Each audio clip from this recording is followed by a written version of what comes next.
Welcome aboard, friends. You're now tuned into Monkey DFIC. We're super excited to share today's story with you. What if Goku found baby Luffy in the East Blue and trained him to unlock Super Saiyan Gear 5th? If you enjoy what we do here, the best way to support us is by liking, commenting, and subscribing. We read every comment. Ready? Let's go. Chapter 1, A Child from the Sea. Goku's head spun as he tumbled through emptiness. 1 second he'd been sparring with Vegeta in the mountains, and the next, something tore. A rip in the air itself. He'd felt it before he saw it, that weird tingle at the base of his neck that always meant trouble. What the? He didn't even finish the thought before the rift swallowed him whole. The journey between worlds lasted both an eternity and no time at all. Goku's body twisted through dimensions, his ki fluctuating wildly as reality bent around him. Then came the falling, real, physical falling, and the unmistakable scent of salt water rushing up to meet him. Splash! Goku crashed into the ocean with enough force to send water spraying 50 feet into the air. He sank deep, disoriented, before his combat instincts kicked in. With powerful strokes, he shot back to the surface, breaking through with a gasp. Whoa! That was wild. He shook water from his spiky black hair and spun around, getting his bearings. Nothing but blue in every direction, ocean stretching to the horizon. Where am I? This definitely isn't Earth, at least not my Earth. The sun beat down from a position that told him it was mid-afternoon. Goku floated, trying to sense for energy signatures. There was life, plenty of it, but nothing familiar. No Vegeta's fierce energy, no Gohan's steady warmth, no Piccolo's focused presence. Nothing he recognized at all. Guess I better find land first, he muttered, closing his eyes to concentrate. There, a cluster of life forms maybe 20 miles east. With practiced ease, Goku levitated out of the water and shot through the air, water streaming from his orange GI as he flew toward what he hoped was civilization. Minutes later, a small island came into view.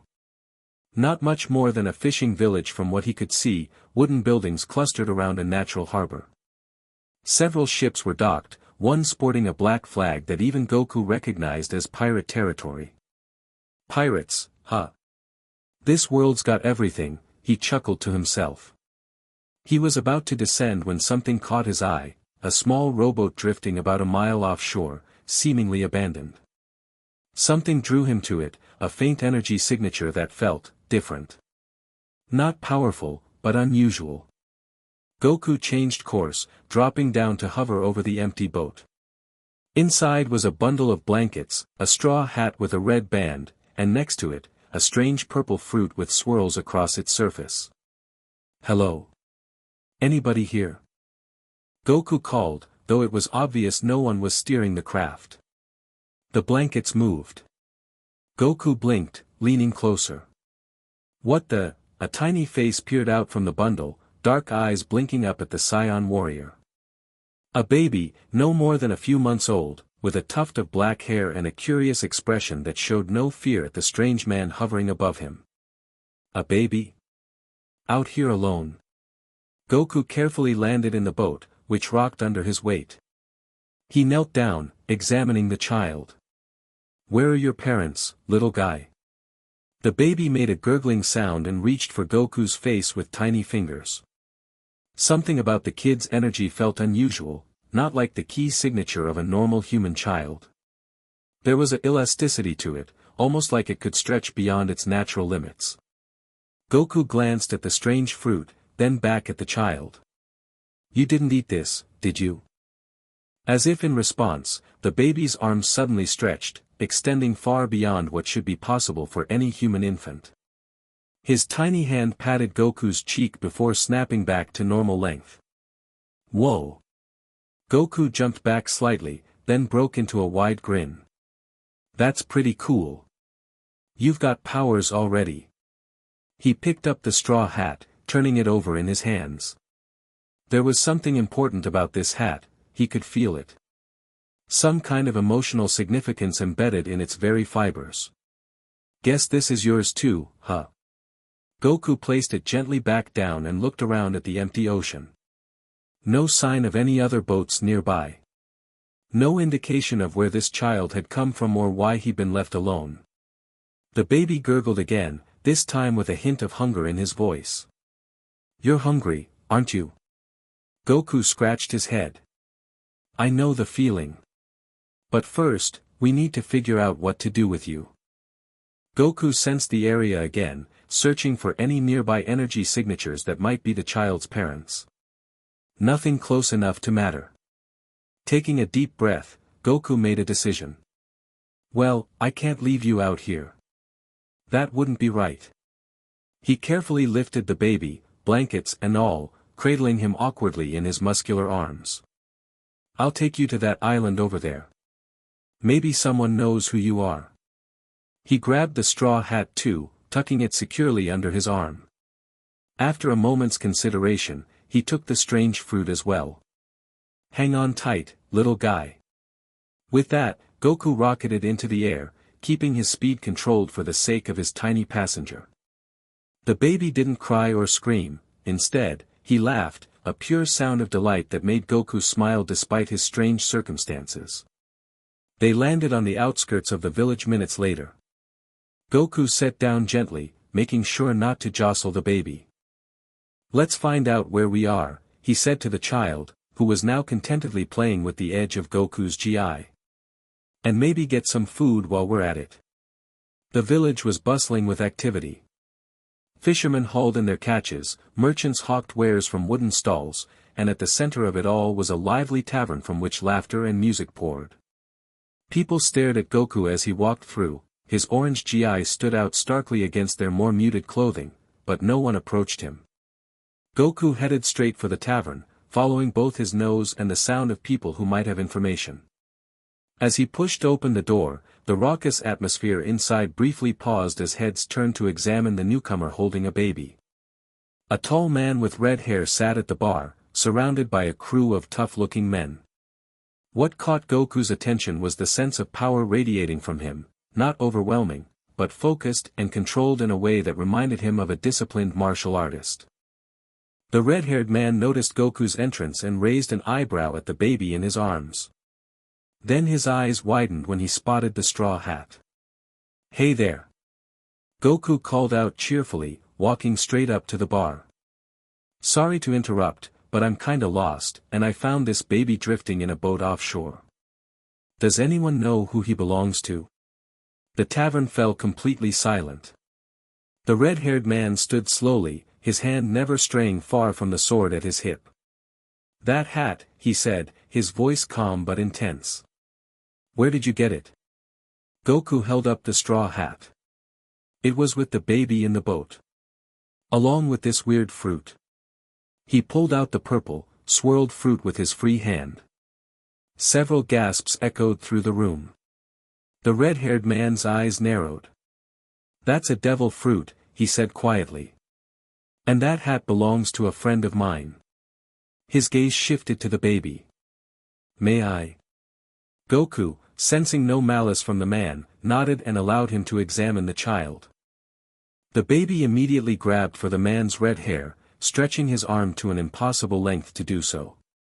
"He's already eaten it," the man muttered, not seeming surprised by the stretching ability. "The gum-gum fruit. He's a rubber human now." "Rubber human? Is that why he stretches?" Goku asked, genuinely curious. The red-haired man nodded slowly. "My name is Shanks. Captain of the Red Hair Pirates." He gestured to the crew behind him. "And you are?" "I'm Goku. Nice to meet you." Goku shifted the baby to offer a handshake, which Shanks accepted after a moment's hesitation. "You're not from around here, are you?" Shanks asked, a knowing look in his eyes. Goku laughed, rubbing the back of his head. "That obvious, huh? Actually, I'm not even sure where here is. One minute I was training back home, the next I fell through some kind of tear in the air and landed in your ocean." Shanks didn't look as surprised as Goku expected. "The Grand Line has strange properties. Some say it connects to other worlds. He nodded to one of his crewmen, who brought over 2 mugs of something frothy. Let's talk. About the baby, the hat, and how you managed to fly into my village. Goku blinked. You saw that? Shanks smiled, the first genuine expression Goku had seen from him. I see more than most, stranger. Now, let's figure out what to do about young Luffy here. Luffy? Goku looked down at the baby. Is that his name? According to the letter we found with him a week ago, Shanks said, his face growing serious. His full name is Monkey D. Luffy. His grandfather left him in our care temporarily, but there was an incident. The boat you found him in was attacked by sea kings. We thought we'd lost him. His eyes hardened. Until you flew in carrying both him and my old captain's hat. The baby, Luffy, gurgled happily, seemingly recognizing his name. His tiny hand stretched again, this time reaching for the mug of frothy liquid. Whoa there, little guy. Goku pulled the mug away. That's not for babies. Shanks chuckled. He's got spirit. He took a long drink from his own mug. So, Goku from another world, what do you plan to do now? That question hung in the air. Goku hadn't thought that far ahead yet. He looked down at baby Luffy, who was now contentedly chewing on the edge of his GI with rubber-enhanced gums. I need to find my way back home eventually, Goku said slowly. But first I need to understand what happened, why I'm here. He hesitated. You said his grandfather left him with you? Shanks nodded. Garp. Marine hero. Not someone you want to cross. And he's coming back for Luffy? Eventually, Shanks said, though something in his tone suggested uncertainty. Marine life isn't exactly suited for raising children. Goku felt a strange connection to the rubber baby in his arms. Maybe it was the way Luffy showed no fear, or the unusual energy he sensed in him, or simply the circumstances of their meeting, adrift, alone, far from home. What if I looked after him? The words came out before Goku fully processed the thought. Just until his grandfather returns. I need a place to stay while I figure things out anyway. Shanks studied him carefully. You're a warrior, he stated rather than asked. I'm a martial artist, Goku confirmed. Been training my whole life. Show me. Without warning, Shanks drew his sword and slashed at Goku, not with killing intent, but testing. Even with Luffy in one arm, Goku easily sidestepped the attack, moving faster than most human eyes could track. Impressive, Shanks said, resheathing his sword. The tavern erupted in murmurs. But there's more, isn't there? Goku grinned. Maybe I could show you outside. Don't want to wreck this nice place. Minutes later, they stood on the beach, Luffy now happily bouncing in the arms of Shanks' first mate, a man named Ben Beckman. The red-hair pirates formed a loose circle around Goku. Don't hold back, Shanks said, standing relaxed with his hand resting on his sword hilt. I want to see what you're capable of. Goku took a deep breath and released a fraction of his power. The air around him shimmered, sand swirling at his feet. With careful control, he levitated several feet off the ground, then accelerated straight up, hovering 50 feet above them. This is just the basics, he called down. Then, with a flash of movement, he zipped around the assembled pirates, moving so quickly he left afterimages in his wake. Finally, he cupped his hands at his side. Ka, mi, ha, mi, che. A controlled beam of blue-white energy shot from his palms, angled safely out to sea where it struck the water with a spectacular explosion, sending a plume of steam hundreds of feet into the air. Goku floated back down to the stunned silence of the pirates. Even Shanks looked impressed. What do you call that power? The captain asked, his voice hushed. It's ki energy, Goku explained, landing softly on the sand. Everyone has it where I come from, though not everyone learns to use it. From Beckman's arms, baby Luffy squealed in delight, his tiny arms stretching toward Goku with obvious excitement. I think he likes your demonstration, Shanks chuckled. He exchanged a look with Beckman, some unspoken communication passing between them. Goku, I think you might be right. Perhaps you should look after Luffy, for now. Really? Goku's face lit up. On one condition, Shanks continued, his expression turning serious. You teach him. When he's old enough. That power of yours, he should learn to harness his own strength. Goku looked at the stretching baby, seeing unlimited potential in those innocent eyes. Deal. I'll train him the same way my grandfather trained me. Shanks reached for the straw hat that hung from a string around Goku's neck. This hat belonged to my captain, Gold Roger. The greatest pirate who ever lived. His fingers traced the red band reverently.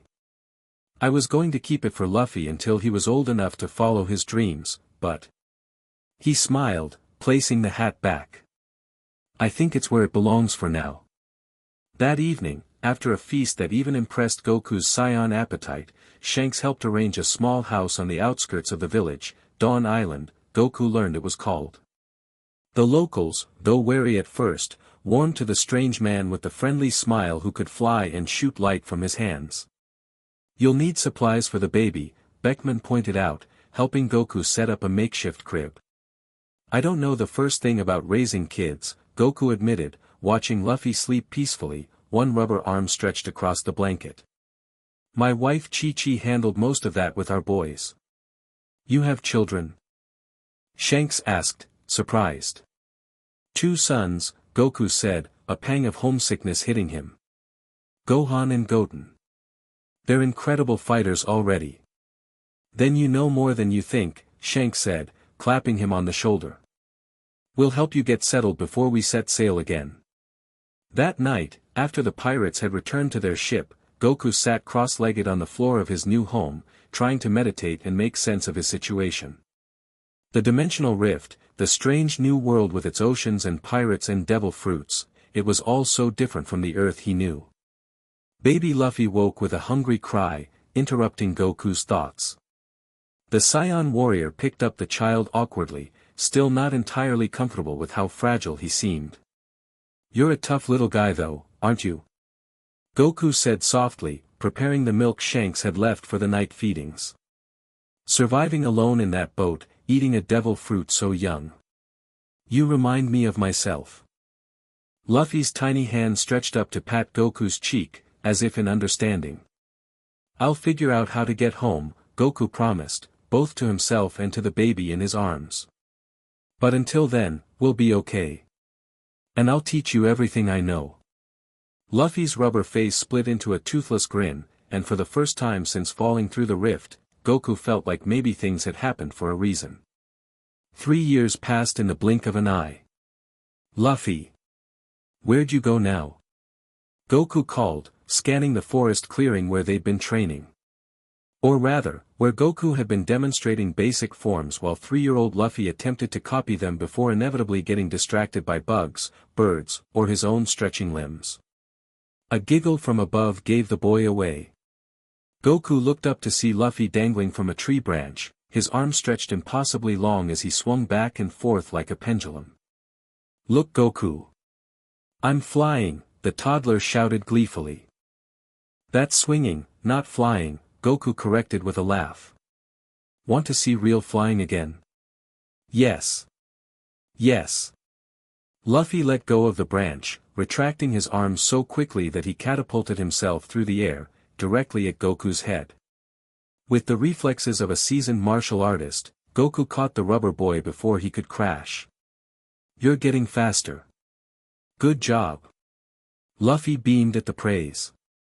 Though young, he'd already developed an insatiable appetite for both food and adventure that rivaled Goku's own. The straw hat that once dwarfed his tiny head now fit only slightly too large, secured by the red string so it wouldn't blow away. Fly now. Fly. Luffy demanded, bouncing in Goku's arms. Okay, okay. Goku laughed, securing his hold on the boy. Hold on tight. With that, they shot into the air, Luffy squealing in delight as they soared above the treetops. Dawn Island stretched below them, a green jewel in the blue expanse of the East Blue. Higher! Luffy shouted, fearless as always. Goku complied, climbing higher until the air grew thin and cool. Though he discovered he couldn't sense energy signatures from his own world, the dimensional barrier seemed to block that connection. He'd grown adept at monitoring this world's unique energy patterns. In the 3 years since his arrival, he'd mapped much of the surrounding ocean by flying reconnaissance, always searching for signs of another dimensional rift that might lead home. Goku, when can I learn to fly? Luffy asked, his wide eyes reflecting the clouds around them. When you're bigger, Goku replied, tousling the boy's hair. Flying takes lots of control over your ki energy. But I want to do it now. Luffy pouted, his rubber cheeks puffing out comically. How about this, Goku offered, descending back toward their training ground. Today I'll teach you how to feel your energy. It's the first step. Luffy's face lit up. Really? Like the Kamehameha? Eventually, Goku chuckled. But first things first. Back on the ground, Goku sat cross-legged in the grass, patting the spot in front of him. Luffy plopped down, mirroring Goku's posture with the serious expression he only wore when learning fighting techniques. Close your eyes, Goku instructed gently. Luffy squeezed his eyes shut, his face scrunching with effort. Now, feel the warmth in your center, right here. Goku tapped Luffy's chest. That's your energy, your ki. I don't feel anything, Luffy complained after 3 seconds. Patience, Luffy. It takes time. But I'm hungry. Goku laughed. Some things were universal, it seemed. Tell you what. We'll try for 10 more minutes, then head back for lunch. I caught a sea king this morning. Sea king meat. Luffy's eyes popped open, drool already forming at the corner of his mouth. Let's eat now and train later. That's not how it works, Goku said, trying to sound stern despite his own stomach growling in agreement. A true martial artist needs discipline. Luffy's lower lip trembled in the beginning of a tantrum, but Goku had learned how to head those off. Besides, the sooner you learn to feel your energy, the sooner you can do this. Goku held out his palm and formed a small ball of glowing ki, pulsing with light. Luffy's eyes widened to the size of dinner plates. So cool. All thoughts of food temporarily forgotten, he closed his eyes again, concentrating with all the focus his 3-year-old mind could muster. Goku smiled. Teaching Luffy was different from training with his own sons. Gohan had been studious and careful, Goten naturally gifted and eager to please. Luffy was pure instinct and determination, with a rubber body that followed none of the normal rules. That had been the biggest challenge, adapting Saiyan fighting techniques to work with Luffy's devil fruit powers. The gum fruit made him impervious to blunt force trauma, which meant traditional conditioning was largely pointless. Instead, Goku focused on teaching Luffy to harness the natural elasticity of his body, combining it with martial arts principles. I feel something. Luffy suddenly exclaimed, eyes still shut tight. It's warm. Goku's eyebrows raised in surprise. Most children took months to sense their own ki. That's it, Luffy. Now try to make it move toward your hand, like water flowing through a pipe. Luffy's face scrunched in concentration, sweat beading on his forehead. For a moment, nothing happened. Then, faintly but unmistakably, a shimmer of energy gathered in his tiny palm. Goku! Look! Luffy opened his eyes just as the energy dissipated, but the achievement was still remarkable. That's amazing, Luffy. Goku beamed with genuine pride. You felt your ki on the first try. I'm gonna be the strongest ever. Luffy declared, jumping to his feet and throwing rubber punches at the air. Stronger than you, stronger than Gramps, stronger than everyone. Goku stood, ruffling the boy's hair. At this rate, you just might be. But first, food, they shouted in unison, racing each other back toward the village. Life in Fusha village had fallen into a comfortable routine. Mornings were for training, afternoons for exploring or fishing, and evenings for massive meals that left the local tavern keeper, Makino, shaking her head in amazement at their appetites. Makino had become something of a surrogate mother figure to Luffy, teaching him manners that Goku admittedly lacked and providing the gentle guidance that balanced Goku's combat-focused parenting. The villagers had long since accepted the strange man with godlike powers who'd taken in their local orphan, especially since he kept their waters clear of sea kings that made good eating. That evening, as they devoured enough sea king steaks to feed 20 normal men, the tavern door burst open. A mountain of a man stood silhouetted in the doorway, his white marine uniform adorned with medals, a dog-shaped hat perched atop his gray hair. "Grandpa!" Luffy shouted, his mouth still full of food. Vice Admiral Monkey D. Garp stepped into the tavern, his imposing presence causing several patrons to edge toward the exits. "Luffy!" Garp boomed, crossing the room in 3 strides. "And you must be Goku." Goku stood, offering his hand. "Nice to meet you. Luffy's told me a lot about you." Garp ignored the handshake, instead studying Goku with narrowed eyes. "Shanks told me you could fly. And shoot light from your hands." "Ki blasts," Goku corrected with a friendly smile. "Want to see?" "What I want," Garp said slowly, "is to know why a man from another dimension is training my grandson." The tavern fell silent. Goku blinked, surprised by Garp's knowledge of his origins. "The world government monitors dimensional disturbances," Garp explained, correctly interpreting Goku's confusion. "We detected a major rift 3 years ago. Right when you appeared. You know about other dimensions?" Goku asked, suddenly hopeful. "Does that mean you know how I can get back to mine?" Garp's stern expression softened slightly. "Not exactly. But I know who might." He sat heavily at their table, snagging a piece of meat from Luffy's plate, which earned him an indignant "hey" from the boy. "The scientists at Marine Headquarters have been studying the phenomenon for decades," Garp continued. "But that's not why I'm here. I came to check on Luffy and take him to begin his marine training." "What?" Luffy's face fell. "But I don't want to be a marine. I'm gonna be Pirate King." "Pirate King?" Garp's fist came down on Luffy's head, which merely compressed like rubber before bouncing back. "Who put that nonsense in your head? Was it that red-haired troublemaker?" "It was Shanks," Luffy declared proudly, adjusting his straw hat. "He said I could give this back to him when I become a great pirate." Garp turned his glare on Goku. "You've been letting him associate with pirates?" Goku rubbed the back of his head sheepishly. "Well, Shanks saved him before I got here, and they visit sometimes.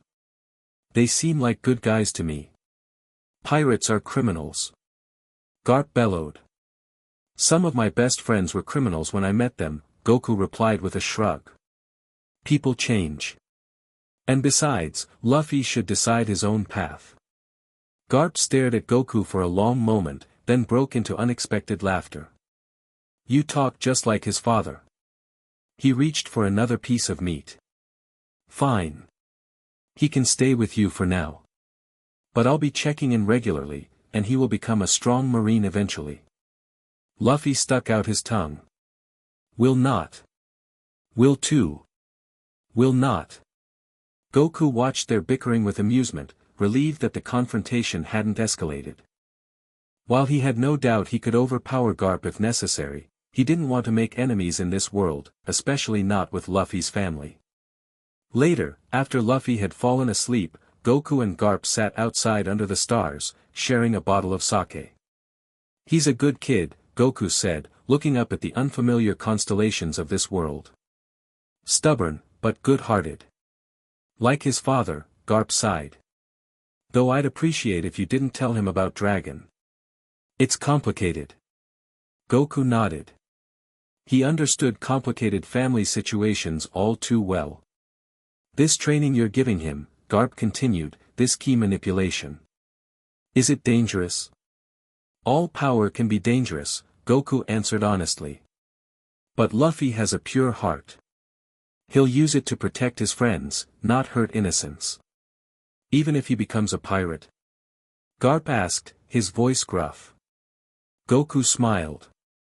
From what I've seen of this world, there are good pirates and bad marines, just like there are bad pirates and good marines. The label doesn't make the person.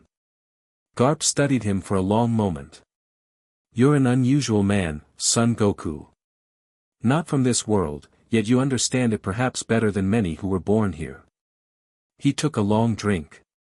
Very well. Continue training him. Make him strong. Whatever path he chooses, he'll need strength to survive what's coming. What is coming?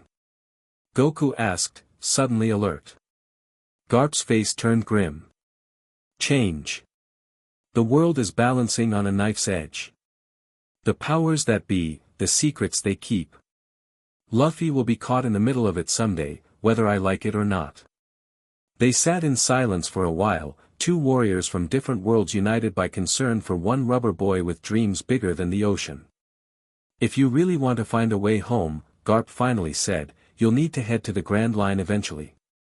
That's where the dimensional barriers are thinnest, where the impossible becomes possible. The Grand Line, Goku repeated, looking toward the horizon. Luffy wants to go there too, to find the One Piece. Garp laughed, a booming sound in the quiet night.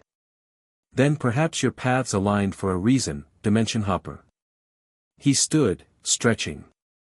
I'll be back in 6 months. Try not to let him get eaten by a Sea King before then. No promises, Goku grinned. He's pretty determined to wrestle one by himself.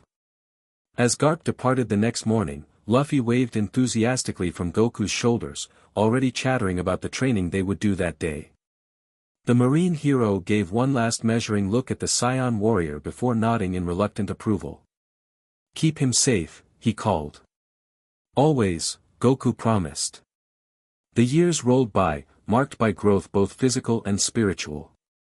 By age 7, Luffy could create and maintain a ki ball for several minutes, though his control was still erratic. His rubber body had proven both a blessing and a curse for ki training. The malleable nature of his cells made energy flow differently, requiring Goku to constantly adapt his teaching methods. You're thinking too hard again, Goku advised as Luffy struggled to focus his energy for a controlled blast. Let it flow naturally, like stretching your arm. But it's different. Luffy complained, flopping backward onto the grass in frustration. When I stretch, I just stretch. With ki, I have to think about it. That's because you've had your devil fruit powers since before you can remember, Goku explained patiently. They're instinctive now. Ki will feel the same way eventually. Luffy sat up, adjusting his straw hat. At 7, he'd grown taller and sturdier, though still thin-limbed and wiry. The regimen of training, exploring, fishing, and fighting wild animals had built a natural athleticism that complemented his rubber abilities perfectly. Show me the Kamehameha again, Luffy requested, eyes bright with determination. Goku smiled. Watch closely this time. He assumed the stance, cupping his hands at his side. The key is visualization. See the energy gathering, compressing, focusing to a single point. Blue light began to glow between his palms. Ka, me, ha, me. The energy ball pulsed, growing brighter. Ha! Goku released a controlled beam that shot across the clearing, vaporizing a dead tree trunk they'd set up as a target. The explosion sent birds scattering from nearby trees. Luffy jumped to his feet, punching the air. My turn. My turn. Remember, start small, Goku cautioned. Don't try to match my power yet.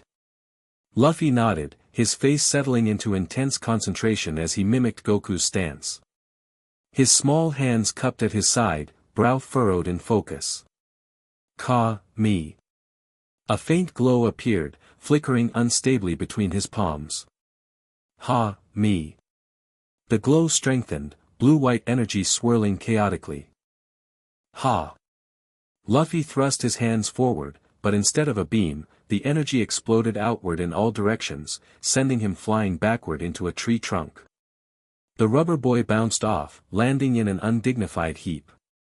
Ow, he groaned, though Goku knew he couldn't be hurt from the impact. That was closer. Goku encouraged, helping him up. You gathered the energy correctly, but your control slipped at the release point. Try again. Luffy dusted himself off, readjusting his hat with determination. Definitely. I'll get it this time. By sunset, Luffy had managed a small, wobbly energy beam that traveled about 10 feet before dissipating, a major improvement. Though exhausted, his face shone with pride as they headed back to the village. Did you see that last one, Goku? It was almost a real Kamehameha. Sure was, Goku agreed, carrying their fishing poles and the day's catch, 3 large sea bass. You're learning faster than I did at your age. Really? Luffy beamed at the praise. Really? But don't let it go to your head. Goku added with a laugh. We've still got lots of work to do on your hand-to-hand combat. Energy techniques are flashy, but sometimes a good punch is all you need. Like my gum-gum pistol. Luffy demonstrated, shooting his stretchy arm forward to punch a nearby tree, leaving a small dent in the bark. Exactly, Goku nodded. Though we need to work on putting your weight behind it. Your rubber powers give you range, but without proper technique, you lose power over distance. They continued their training discussion all the way back to Fusha village, where Makino greeted them with warm smiles and cold drinks. The tavern had become their regular evening haunt, a place where Luffy could interact with the villagers and occasionally passing travelers who brought news from across the seas.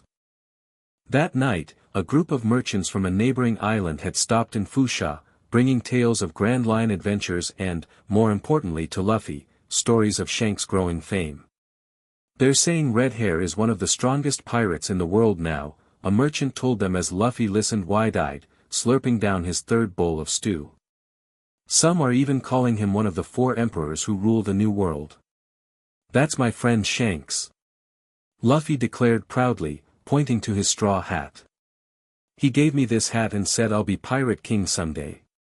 The merchants exchanged amused glances at the child's proclamation, but none dared laugh outright. Something about the boy's absolute conviction gave them pause, and the presence of his guardian, the mysterious man who locals whispered could fly and level mountains, discouraged any mockery. Speaking of the Grand Line, Goku interjected, have you heard anything about strange occurrences there?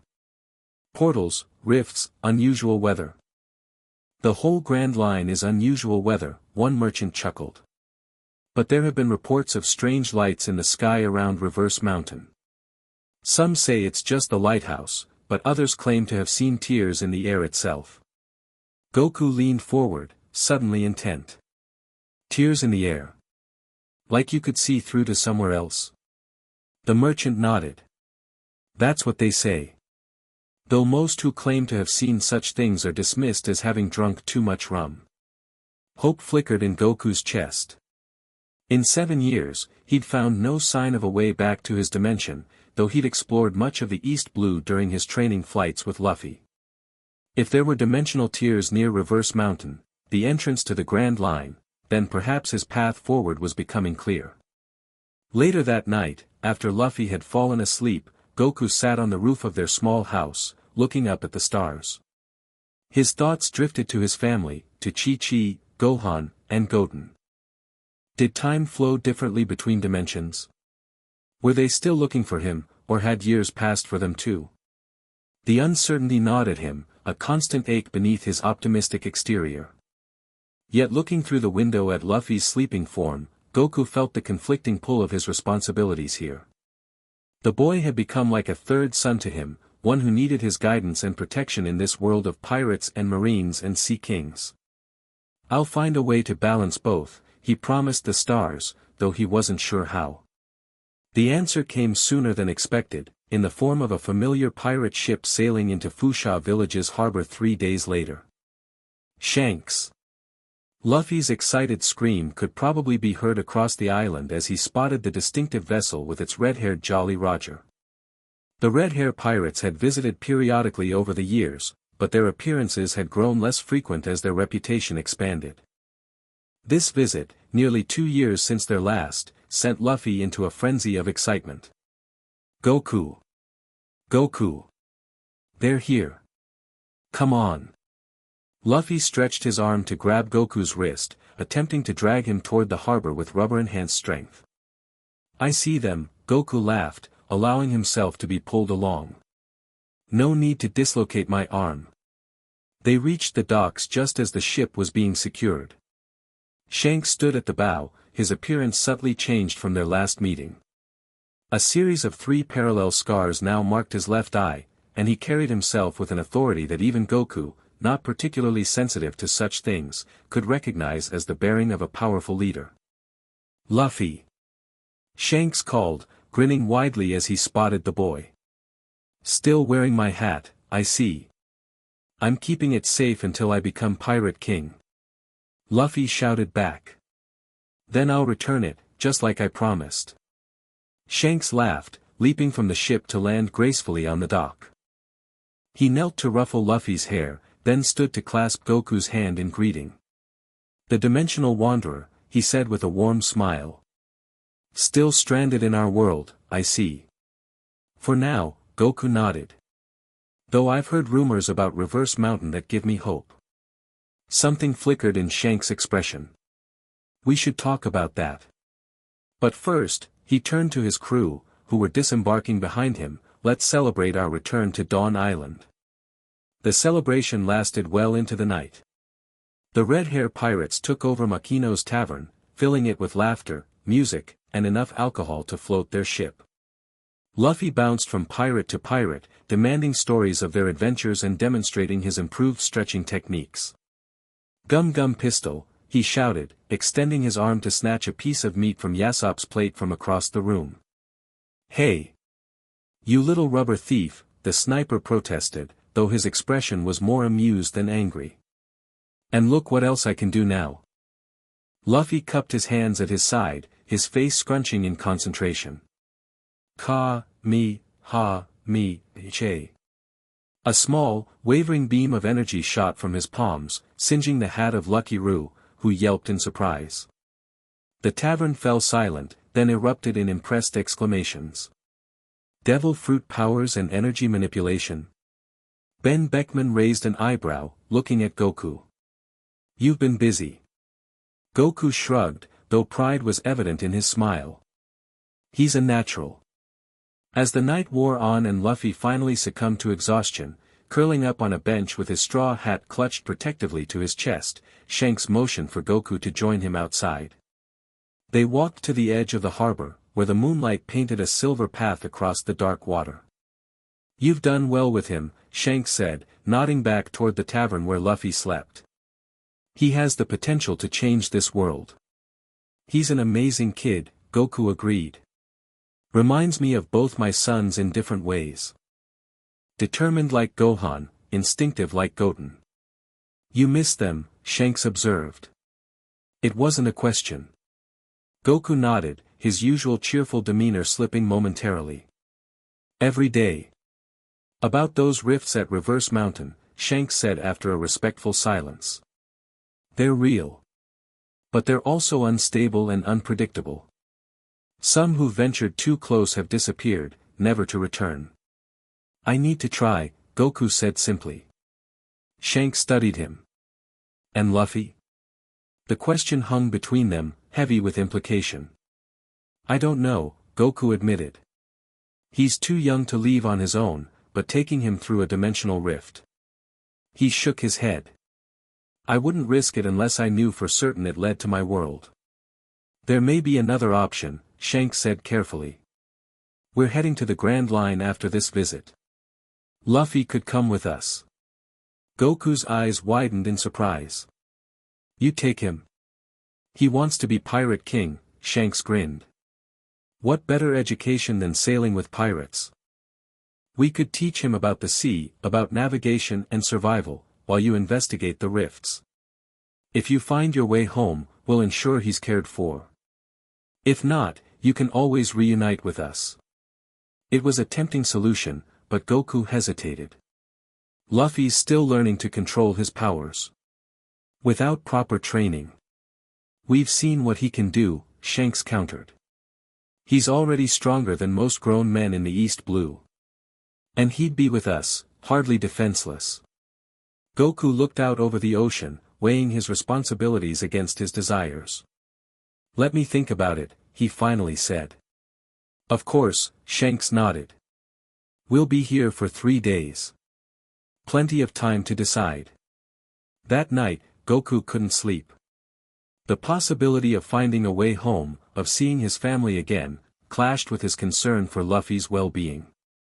He'd grown to love the boy as his own, watching him develop from a stretchy toddler into a determined young fighter with dreams as expansive as the ocean itself. Would leaving him with Shanks be abandonment, or simply the next stage of his journey? Dawn found Goku sitting cross-legged on the cliffs overlooking the sea, deep in meditation. He was so focused that he almost didn't notice the small figure that plopped down beside him. You're gonna leave, aren't you? Luffy asked, his voice uncharacteristically quiet. Goku opened his eyes, surprised. How did you know I was thinking about that? I heard you and Shanks talking last night, Luffy admitted. I wasn't really asleep. Oh. Goku should have known better than to underestimate the boy's curiosity. I don't know yet. I miss my family, but you're like family too, Luffy. Luffy pulled his knees to his chest, staring out at the horizon. You should go find them. I'll be okay. The simple acceptance in the child's voice made Goku's chest tighten. If I go, it would only be to see if I can find a stable way back. I'd come back for you, Luffy. I promise. Really? Hope brightened Luffy's face. Really? Goku placed a hand on his shoulder. Besides, we've still got lots of training to do. You haven't even mastered the Kamehameha yet. Luffy jumped to his feet, immediately energized. I'll master it before you get back. And I'll learn new moves too. Shanks can teach me pirate stuff, and I'll practice my ki every day. Goku stood, smiling at the boy's enthusiasm. It's a deal. But first, let's make these last few days count, okay? I want to teach you as much as I can before I go. Right. Luffy punched the air with a stretchy fist. Let's train right now. The next 3 days passed in a blur of intensive training. Goku focused on fundamentals, drilling Luffy on ki control, combat stances, and the proper application of his rubber abilities in battle. They sparred from dawn till dusk, pausing only for the massive meals needed to fuel their training.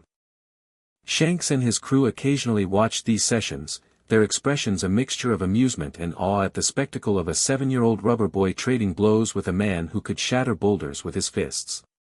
He's going to be a monster when he grows up, Beckman commented to his captain as they observed Luffy bouncing back from an impact that would have killed an ordinary child. That's the idea, Shanks replied with a knowing smile.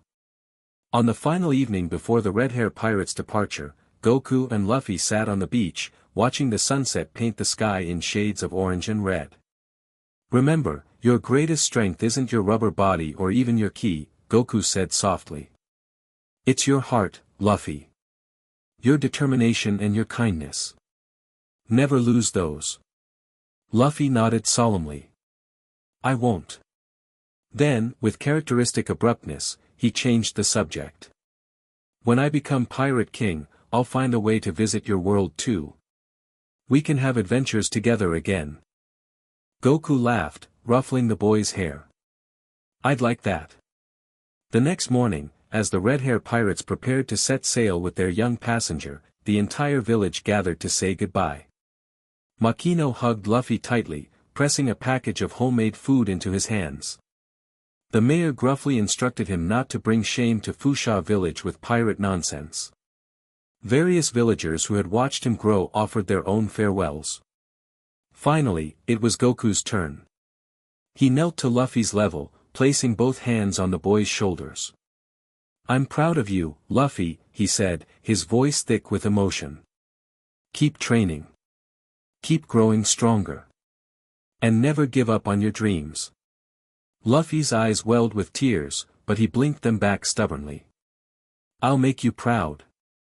I'll become the strongest pirate ever. I know you will. Goku pulled him into a tight hug, which Luffy returned with rubber arms wrapping around him multiple times. When they separated, Goku reached into his GI and pulled out a small, orange crystal sphere with 4 stars embedded within it. This is a Dragon Ball from my world, he explained, placing it in Luffy's palm. I've been carrying it since I arrived here. Where I come from, there are 7 of these, and when gathered together, they can grant any wish. Luffy's eyes widened. Any wish? Like finding the One Piece? Goku laughed. It doesn't work in this world, but keep it safe. It'll remind you that even impossible things can happen if you believe in them. Luffy clutched the Dragon Ball tightly, then tucked it securely into his pocket. I'll keep it forever. All aboard. Who's coming aboard? Shanks called from the ship. Luffy gave Goku one last rubber-enhanced hug, then ran up the gangplank, turning back to wave frantically as the ship began to pull away from the dock. I'll see you again, he shouted. That's a promise. Goku waved until the ship disappeared over the horizon, the straw hat visible as a tiny speck for longer than seemed possible. When it finally vanished from sight, he took a deep breath, wiped a tear from his eye, and looked toward the mountains where he'd spent the last 7 years training Luffy. Time to find my way home, he said to himself. And then figure out how to balance 2 worlds. 3 days later, Goku stood at the highest peak on Dawn Island, gathering his ki for the longest flight he'd attempted in this world. According to his calculations and the maps Shanks had provided, Reverse Mountain lay several hundred miles to the southwest, a journey that would push even his Saiyan stamina to its limits. With one last look at the village below, Goku shot into the sky, a streak of light against the clouds, heading toward what he hoped would be a way home, and eventually, a reunion with the rubber boy who'd become his student, his responsibility, and his friend. See you soon, Luffy, he whispered to the wind as Dawn Island receded behind him. Keep getting stronger. I'll be watching for the day you become Pirate King. Chapter 2, The Path of Training. 10 years passed like a rubber band snapping back after being stretched too far. 17-year-old Monkey D. Luffy stood at the bow of a small fishing boat, the familiar weight of the straw hat shading his eyes from the harsh sun. The east blue stretched endlessly before him, a canvas of possibilities. His black hair ruffled in the salty breeze as he adjusted his red vest and blue shorts. Finally, he grinned, white teeth flashing. My adventure begins today. The 4-star Dragon Ball hung from a cord around his neck, catching sunlight as it swung with the boat's motion. Luffy touched it briefly, remembering the man who'd given it to him, his first teacher, his friend from another dimension. Watch me, Goku, he whispered. I'm gonna make you proud. A massive shadow rose from the depths beside his boat. The Lord of the Coast, a sea king that terrorized the waters around Dawn Island, reared its serpentine head. Locals avoided these waters for fear of this very monster. Luffy just grinned wider. Perfect timing. I've been wanting a good warm-up. The Sea King lunged. Luffy didn't move an inch. Gum, his arms stretched back, coiling with potential energy as ki flowed through his rubber limb, giving it a faint blue glow. Pistol. His fist shot forward, stretching across the distance with unnatural speed. When it connected with the sea monster's jaw, a burst of concentrated ki exploded on impact. The creature's head snapped back, eyes rolling up as it collapsed back into the ocean, creating a wave that nearly capsized Luffy's tiny boat. Whoa! Luffy laughed, grabbing the sides to steady himself. Still need to work on that control. He'd spent the decade since Goku's departure honing his unique fighting style, a blend of Saiyan ki manipulation and his rubber devil fruit powers. The combination proved challenging, his malleable body conducted energy differently than Goku's solid form. But that difference created opportunities too. Luffy had discovered that channeling ki through his stretching limbs amplified both the range and impact of his attacks. His rubber body could handle higher energy concentrations than normal human tissue, allowing for explosive releases of power that would tear apart an ordinary person. The young pirate patted his boat's rim affectionately. "Let's keep going. Adventure's waiting." 2 days later, Luffy stared up at a massive whirlpool that threatened to swallow his vessel. "That's a problem," he muttered, crossing his arms. He could fly over it, one of the skills he'd finally mastered after years of practice, but the boat contained his supplies. Abandoning it meant starting with nothing. No choice, I guess. Luffy grabbed an empty barrel from the deck, stretched his body, and crammed himself inside, sealing the top just as the whirlpool sucked down his fishing boat. The barrel spun violently, tossed by current strong enough to shatter normal wood. Inside, Luffy hummed cheerfully, completely unconcerned. Hours later, the barrel washed up alongside a cruise ship. Workers hauled the heavy container aboard, unaware of its unusual contents. They rolled it into a storage room where it sat until a timid voice interrupted the silence. "Hello? Is anyone here?" Luffy's ears perked up. With a sudden burst of energy, he stretched his arms, shattering the barrel's lid. Man, that was a great nap. His explosive emergence sent the pink-haired boy who'd been inspecting the barrel scrambling backward with a scream. "Oh, hey there." Luffy hopped out, stretching his arms overhead. "I'm Luffy. Got any food around here?" "I'm starving." What?" The boy adjusted his round glasses, staring in disbelief. "You were in that barrel the whole time? How did you survive the whirlpool?" Luffy shrugged. "I'm made of rubber." He demonstrated by grabbing his cheek and stretching it to an impossible length. "Plus I can fly, but I didn't want to lose my boat. Ended up losing it anyway, though." "You can fly?" The boy's eyes widened further. "That's impossible." "Nah, it's easy. I'll show you later." "What's your name?" "Kobe," the boy stammered. "But we need to be quiet. There are pirates attacking this ship." Luffy's eyes lit up. "Pirates? Awesome. Are they strong?" Before Kobe could answer, the door crashed open. 3 rough-looking men with swords leered at them. Well, what do we have here?" the lead pirate sneered. "A stowaway and the cabin boy." "Just kill them both," another suggested, drawing his blade. Luffy stepped forward, completely relaxed. "Hey, you guys know where the kitchen is? I haven't eaten since yesterday." The pirates exchanged confused glances before the leader growled, "Are you mocking us, kid?" He swung his sword directly at Luffy's neck. The blade connected, and stretched Luffy's rubber neck without cutting it. "That tickles," Luffy complained, then sighed. "Guess I'll have to find the food myself." His arm stretched back, fist tightening. This time, instead of channeling ki through it, he simply relied on his rubber power. Gum pistol. The punch connected with the pirate's face, sending him crashing through the wall behind him. The other 2 attackers gaped in shock before turning to flee. "Wait!" Luffy called after them. "Which way to the kitchen?"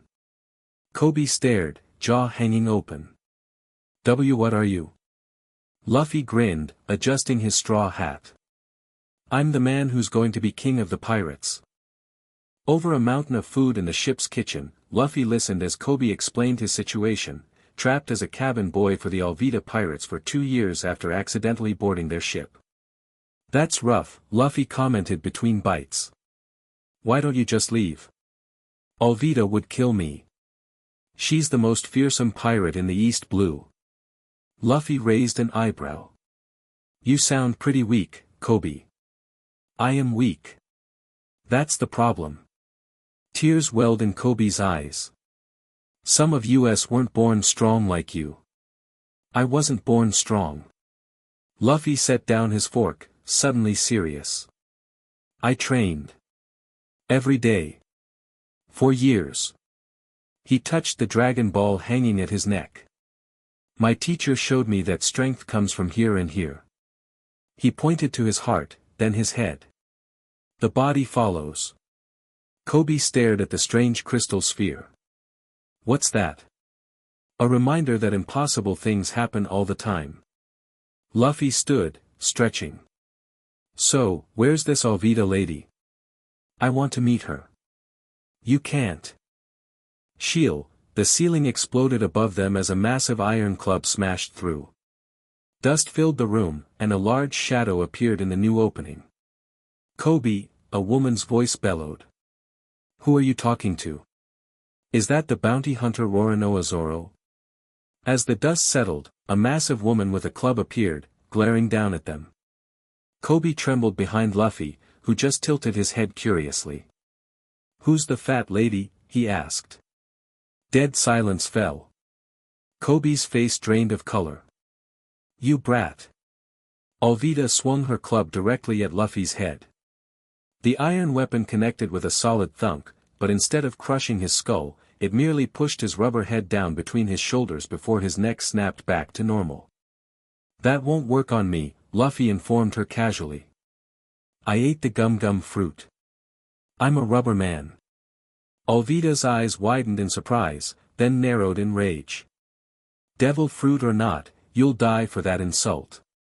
She signaled to her crew, who had gathered around the scene. Kill him. A dozen pirates charged forward with swords and pistols. Luffy didn't move. Instead, he closed his eyes briefly, concentrating. When they opened, a subtle blue glow emanated from his body. Gum whip. His legs stretched and swept in a wide arc, knocking down the entire group in one motion. The ki flowing through his rubber limb added weight to the attack, slamming the pirates through walls and furniture. Kobe watched in awe as Luffy turned back to Alvida, who now looked considerably less confident. My turn, Luffy said, his fist glowing with concentrated energy. Gum pistol. The punch hit Alvida with enough force to send her crashing through the ceiling and off the ship entirely, her scream fading as she disappeared into the distance. Luffy looked at his fist, frowning slightly. Still putting too much ki into these attacks. Goku always said control matters more than power. The remaining pirates stared in horror at their captain's defeat. Luffy turned to them with a cheerful grin. Hey! Kobe wants to join the Marines. Got a boat he can use? Minutes later, Luffy and Kobe were sailing away in a small dinghy, the cruise ship receding behind them. That was amazing. Kobe couldn't stop gushing. You beat Alvida with one punch. And that blue glow, what was that? Ki energy, Luffy explained, leaning back with his hands behind his head. Every living thing has it. Most people never learn to use it, though. Can anyone learn it? Luffy nodded. My teacher said everyone has the potential. It just takes practice. He sat up suddenly. Say, Kobe, you mentioned someone called Roronoa Zoro. Who's that? Only the most feared pirate hunter in the East Blue. Kobe shuddered. They say he's a demon in human form. He uses 3 swords and can cut down anyone who crosses him. Luffy's eyes lit up. 3 swords. How does that work? That sounds awesome. Where is he? Last I heard, he was captured by the Marines at Shell's Town. Kobe adjusted his glasses. But you don't want to meet him. He's dangerous. Perfect. Luffy pointed dramatically. Set course for Shell's Town. I need a strong swordsman for my crew. Kobe spluttered in protest, but Luffy had already made up his mind. As they sailed toward Shell's Town, Luffy practiced his ki control, creating small energy spheres between his palms and making them dance and shift in patterns. How long have you been able to do that? Kobe asked, watching the light show in fascination. Since I was a kid, Luffy replied, concentrating on maintaining stable energy flow. My teacher showed up when I was just a baby. Trained me until I was 7. Then he had to leave. Where did he go? Luffy's expression grew momentarily distant. Home. He was from another dimension or something. Fell through a hole in the sky. He brightened immediately. But he promised we'd meet again someday. And I promised to become the strongest pirate ever. Kobe didn't know how to respond to the dimension comment, so he focused on the latter part. If you're gathering a crew, you'll need a good ship. And a navigator, and a cook, and, one step at a time, Luffy interrupted, dissipating his energy ball. First, I need Zoro. Then we'll figure out the rest. They reached Shell's town the next day. The marine base dominated the small island, a tall tower visible from every corner of the port town. As they walked through the streets, Luffy noticed something odd. Whenever he mentioned Zoro or the marine Captain Morgan, townspeople flinched and looked around nervously. Something weird's going on here, he muttered to Kobe as they approached the base. That's the execution yard, Kobe pointed to a fenced area adjacent to the main building. If Zoro's being held prisoner, he might be there. They peered over the wall and spotted a figure tied to a wooden post in the center of the dusty yard. A man with a black bandana, green haramaki, and an intimidating aura even while restrained. That must be him. Luffy vaulted over the wall without hesitation. Wait, Luffy. Kobe called, but the rubber man was already approaching the bound swordsman. Zoro raised his head, eyes sharp despite his weakened state. Who the hell are you? I'm Monkey D, Luffy.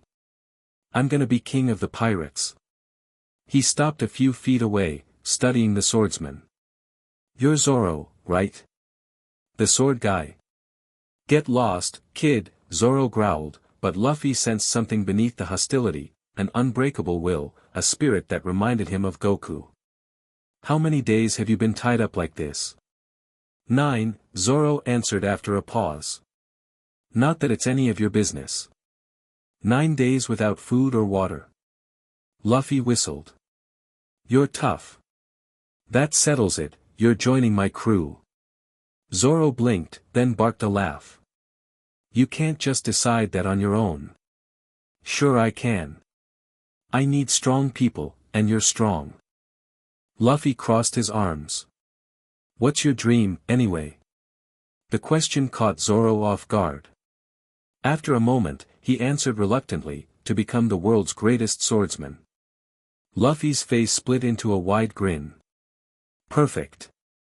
The Pirate King should have nothing less than the best on his crew. Before Zoro could respond, the sound of a ladder hitting the wall interrupted them. A small girl climbed over, carrying a small bundle. She ran toward them, ignoring Luffy to stop in front of Zoro. I made you some rice balls, she said timidly. You must be starving. Get out of here, kid, Zoro warned.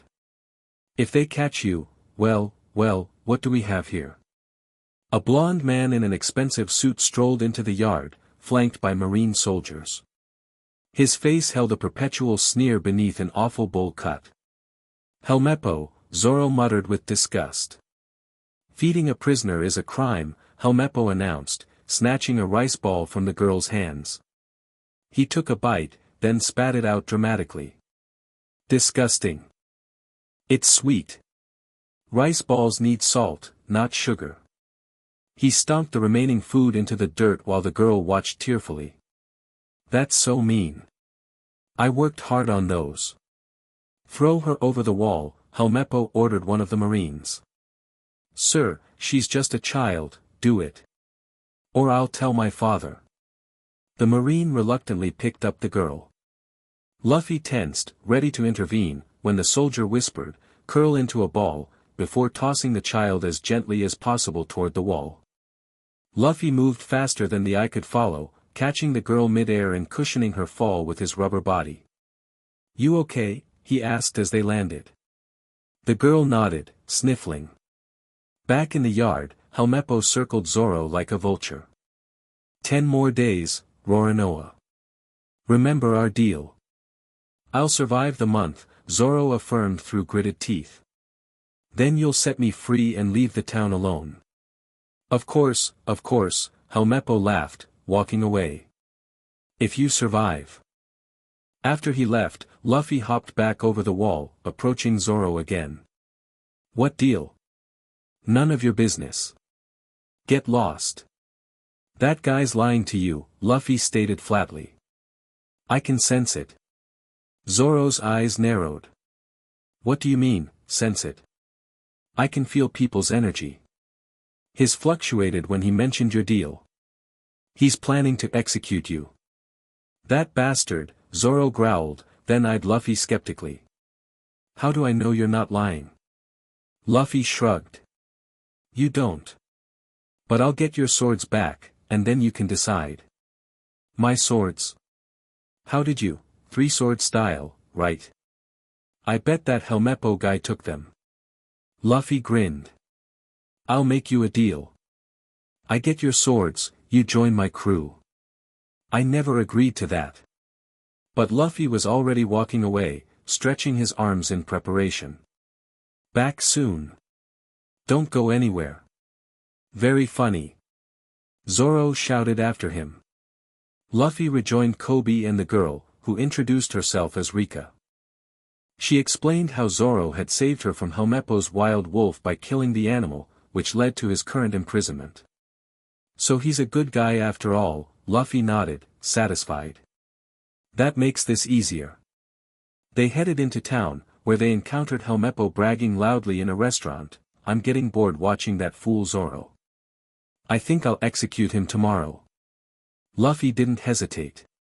He crossed the room in 2 strides and punched Helmeppo square in the face, sending him crashing into a wall. You liar. Luffy growled. Zoro's been keeping his end of the deal. The customers gasped as Marines rushed to help the fallen Helmeppo, whose nose was gushing blood. Why you hit me? Helmeppo wailed. No one hits me. My father will execute you for this. Where are Zoro's swords? Luffy demanded, lifting the whimpering man by his collar. In my room. In the base. Please don't hit me again. Luffy dropped him and turned to Kobe. I'm getting those swords. Meet me at the execution yard. Before anyone could stop him, Luffy dashed out of the restaurant toward the Marine base. Rather than using the door, he glanced up at the towering structure, focused his ki beneath him, and shot into the air. Flying is so much faster, he muttered as he soared upward, scanning windows for any sign of Helmeppo's quarters. He spotted what had to be the right room, gaudy decorations, plush furniture, and 3 swords leaning in a corner. Luffy crashed through the window, landing amidst shattered glass. Found them, he exclaimed, gathering the weapons. A commotion on the roof caught his attention, and he sensed multiple energy signatures, including one that radiated malevolence. Curious, Luffy jumped up to the rooftop, still carrying the swords. There he found a tall man with an axe for a hand shouting at terrified Marines. The man's jaw appeared to be made of metal, and his presence alone made the soldiers tremble. Must be that Captain Morgan guy, Luffy mused aloud. Every head turned toward him. Morgan's eyes narrowed dangerously. Who dares interrupt me, he demanded, his voice a metallic growl. I'm Luffy. Just passing through to get these swords. He held up Zoro's weapons casually. Don't mind me. It's him, father. Helmeppo had appeared on the roof, pointing a shaking finger at Luffy. He's the one who hit me. Morgan's face contorted with rage. No one strikes my son. Men. Kill him immediately. A dozen Marines raised their rifles, aiming at Luffy, who sighed. I don't have time for this. As they fired, Luffy channeled ki throughout his rubber body, creating a protective field that deflected the bullets harmlessly away. Bullets don't work on me anyway, he informed them, but that would have protected me even if they did. The Marine stared in horror as Morgan stepped forward, raising his axe hand. If bullets won't work, I'll chop you to pieces myself. Meanwhile, in the execution yard, Kobe was frantically trying to untie Zoro's ropes. What are you doing? Zoro demanded. They'll kill you too. I won't let them execute you for no reason. Kobe's hands shook as he worked on the knots. Luffy went to get your swords. He believes in you, and that's good enough for me. That rubber idiot, Zoro muttered, but there was a hint of respect in his voice. Wait, did you say rubber? Before Kobe could answer, the sound of gunfire erupted from the direction of the base. Both men looked up to see Marines aiming rifles at them from the wall. By order of Captain Morgan, the prisoner and his accomplice are to be executed immediately, an officer announced. Kobe froze in terror as a dozen rifles took aim. We're going to die. Damn it, Zoro growled, straining against his bonds. I can't die here. Not before I fulfill my promise. The Marines fired. In that instant, a red blur dropped from the sky, landing between the bullets and their targets. Luffy! Kobe cried out. Luffy stood with his back to them, arms spread wide as bullets struck his rubber body and bounced back toward the shooters. Told you that wouldn't work, he called up to the Marines, who were now ducking for cover from their own ricocheted shots. Turning to Zoro, Luffy held out the 3 swords with a grin. Found these. They're yours, right? Zoro stared in amazement. You really are something else. How did you do that with the bullets? I'm a rubber man. Luffy stretched his cheek to demonstrate. Plus I used a bit of ki to control where they bounced. Look out! Kobe shouted as Captain Morgan himself leaped down from the wall, axe raised high. Die, the Marine captain roared, bringing his weapon down toward Luffy's head. Without turning around, Luffy raised one hand, catching the axe between his fingers. Hang on a sec, I'm talking to my new crewmate. Morgan strained against Luffy's grip, but the axe wouldn't budge. What kind of monster are you? Now Luffy turned, his eyes hardening. I'm not the monster here. With a flick of his wrist, he snapped the axe blade off its handle. You're the one terrorizing this town and trying to kill an honorable man. Morgan stumbled backward, face pale beneath his metal jaw. Luffy stepped toward him, cracking his knuckles. I don't like bullies. Especially ones who abuse their power. Luffy. Behind you. Kobe warned as Helmeppo appeared with a pistol pressed to Kobe's temple. Freeze, Straw Hat. Helmeppo commanded, voice shaking. One move and the boy dies. Luffy glanced over his shoulder, completely calm. Kobe. Are you willing to risk your life for your dream? Kobe trembled, but his eyes showed resolve. I am. I'd rather die than let these corrupt Marines continue. Good answer. Luffy smiled, then vanished from sight. Before Helmeppo could process what happened, Luffy reappeared behind him, a hand clamped on his wrist, forcing the gun away. You're too slow, Luffy informed him before delivering a headbutt that rendered Helmeppo unconscious. Morgan roared in fury, charging at Luffy's exposed back. This time, it was Zoro who intervened. Somehow, during the confusion, Kobe had managed to free him, and the swordsman now stood with all 3 blades drawn, one in each hand and one clenched between his teeth. Touch my captain, Zoro growled around the sword hilt, and I'll cut you to ribbons. Morgan froze, suddenly faced with the notorious pirate hunter he'd imprisoned. The hesitation cost him. Zoro moved in a blur of steel, slashing across the captain's chest before he could react. Morgan collapsed, defeated by a single strike. The gathered Marines stared in shock at their fallen leader before breaking into spontaneous cheers. He's finally gone. We're free. No one move. Luffy commanded, confused. Aren't you guys supposed to arrest us or something? An older Marine stepped forward, saluting. Sir, Captain Morgan has been ruling through fear for months. No one dared oppose him. You've liberated this base, and we thank you. Oh. Luffy scratched his head. That's weird, but okay. We're still pirates though. Not today, the Marine replied with a wink. Today, we saw nothing. After a celebratory feast at Rika's family restaurant, where Zoro finally got a proper meal and Luffy demonstrated his rubber abilities to the amazed townspeople, the newly formed pirate duo prepared to set sail. "You're really leaving, Luffy?"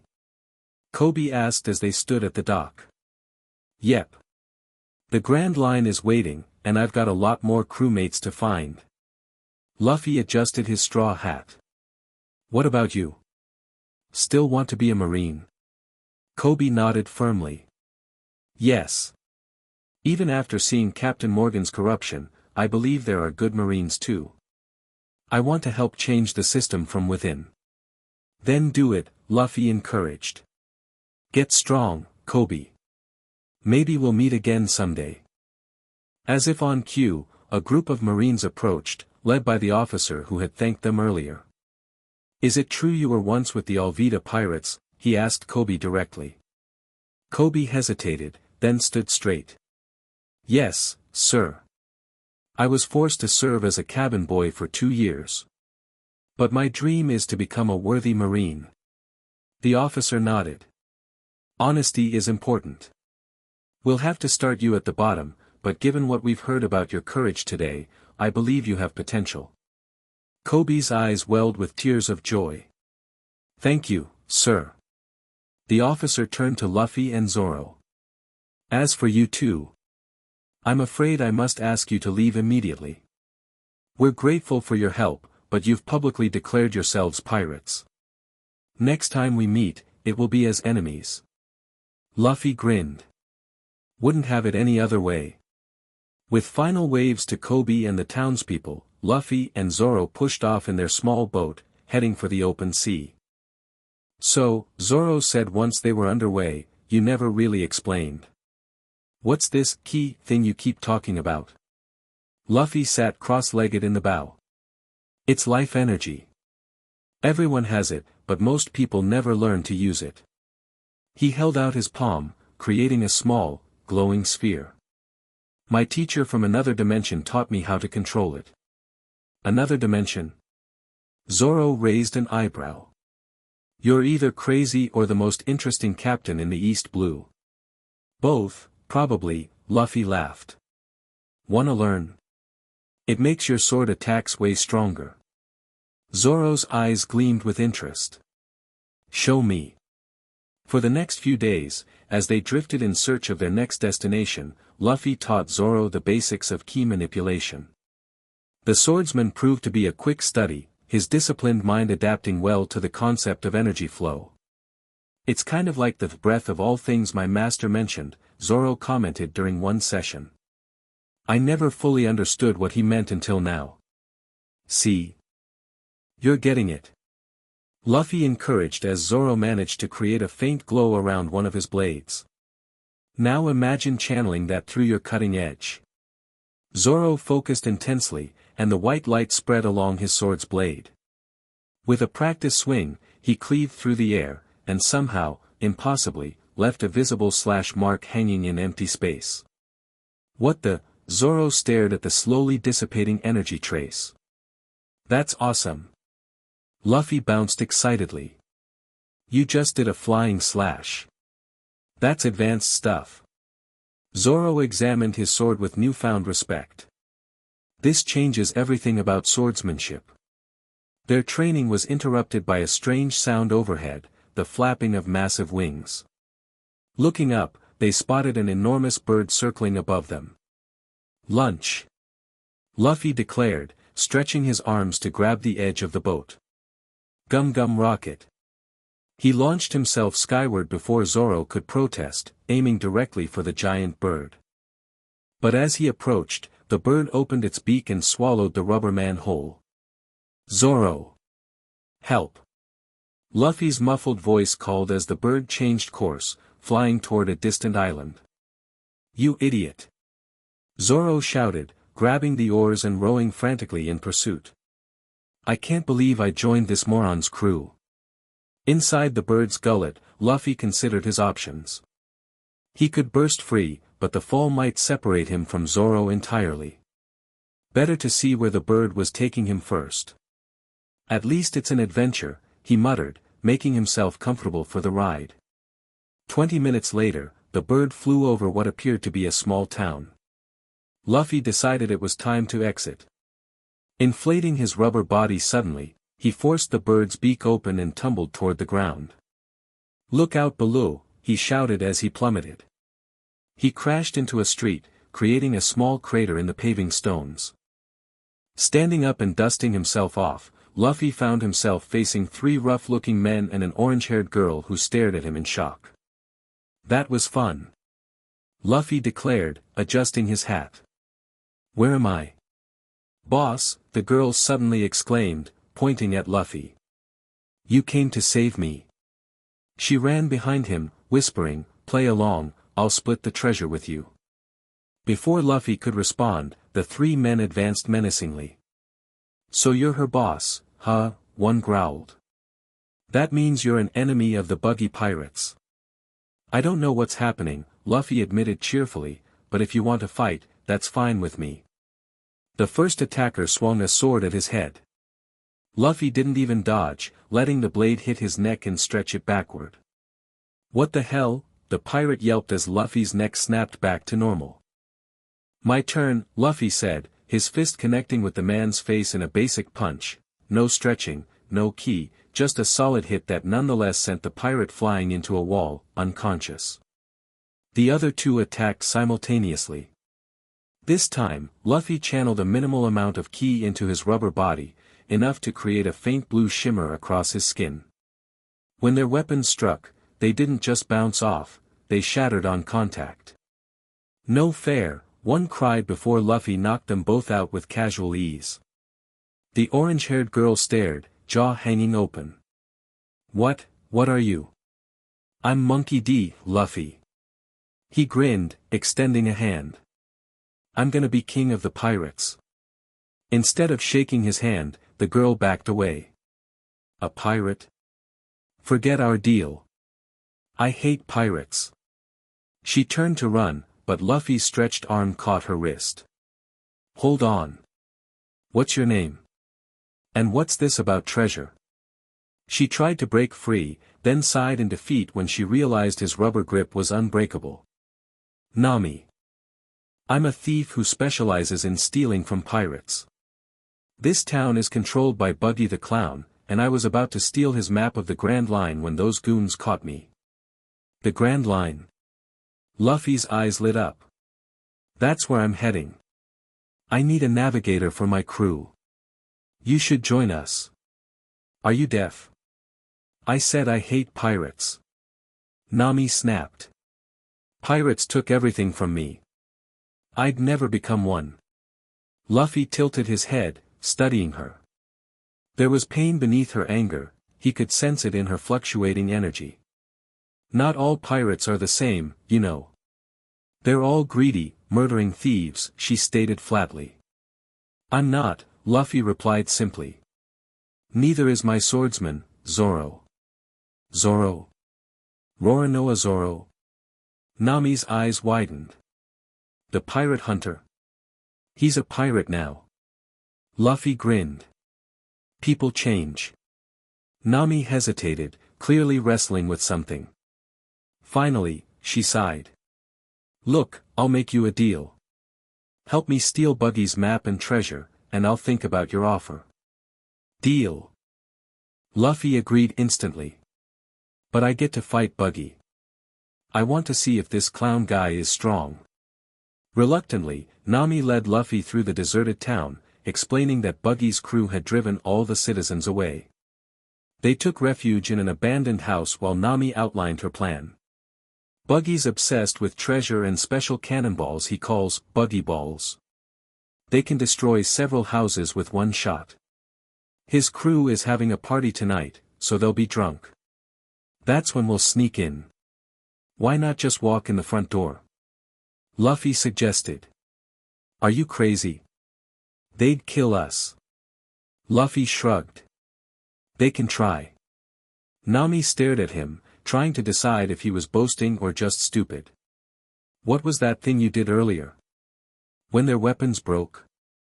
"Key reinforcement," Luffy explained, generating a small energy sphere between his fingers to demonstrate.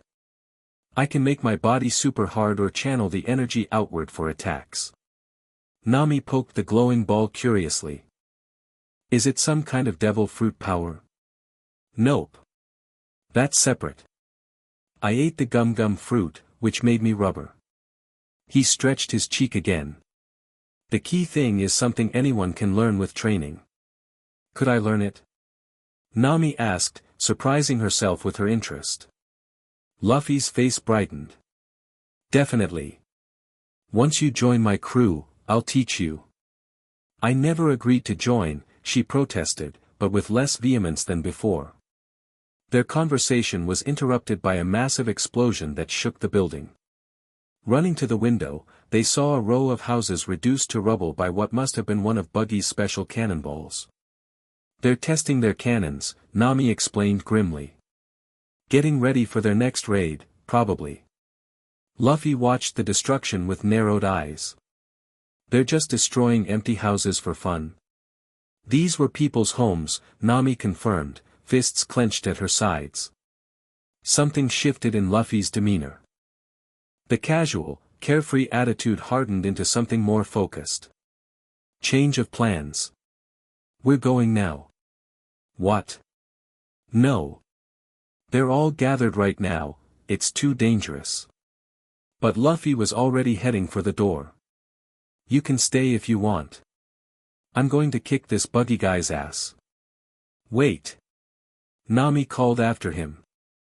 At least let me tell you the plan. Her words fell on deaf ears as Luffy marched straight toward the town center, where Buggy had set up his base on the rooftop of the largest building. Pirates caroused in the plaza below, drinking and laughing about the destruction they'd caused. Luffy stopped at the edge of the plaza, took a deep breath, and shouted, "Buggy the Clown. Come out and fight me." All activity ceased as dozens of pirates turned to stare at the straw-hatted intruder. Then, a figure appeared at the rooftop's edge, a tall man with a large red nose, blue hair, and a captain's hat. Who dares interrupt the great Captain Buggy's celebration? The clown demanded. I'm Monkey D. Luffy. Future king of the pirates. Luffy declared. And I don't like bullies who destroy other people's homes. A vein bulged on Buggy's forehead. King of the pirates. That's my title, you rubber-brained upstart. Men. Kill him. Pirates swarmed toward Luffy from all directions. He stood his ground, gathering ki in both hands. Just as they reached him, he slammed his palms into the ground. Ki shockwave. A ripple of blue energy exploded outward in a circle, sending pirates flying in all directions. The attack wasn't something Goku had taught him, Luffy had developed it himself, combining his rubber properties with ki manipulation to create a flexible but devastating area attack. Buggy's jaw dropped as his crew scattered like bowling pins. What kind of devil fruit is that? I told you, I'm rubber, Luffy called up, stretching his arm to demonstrate.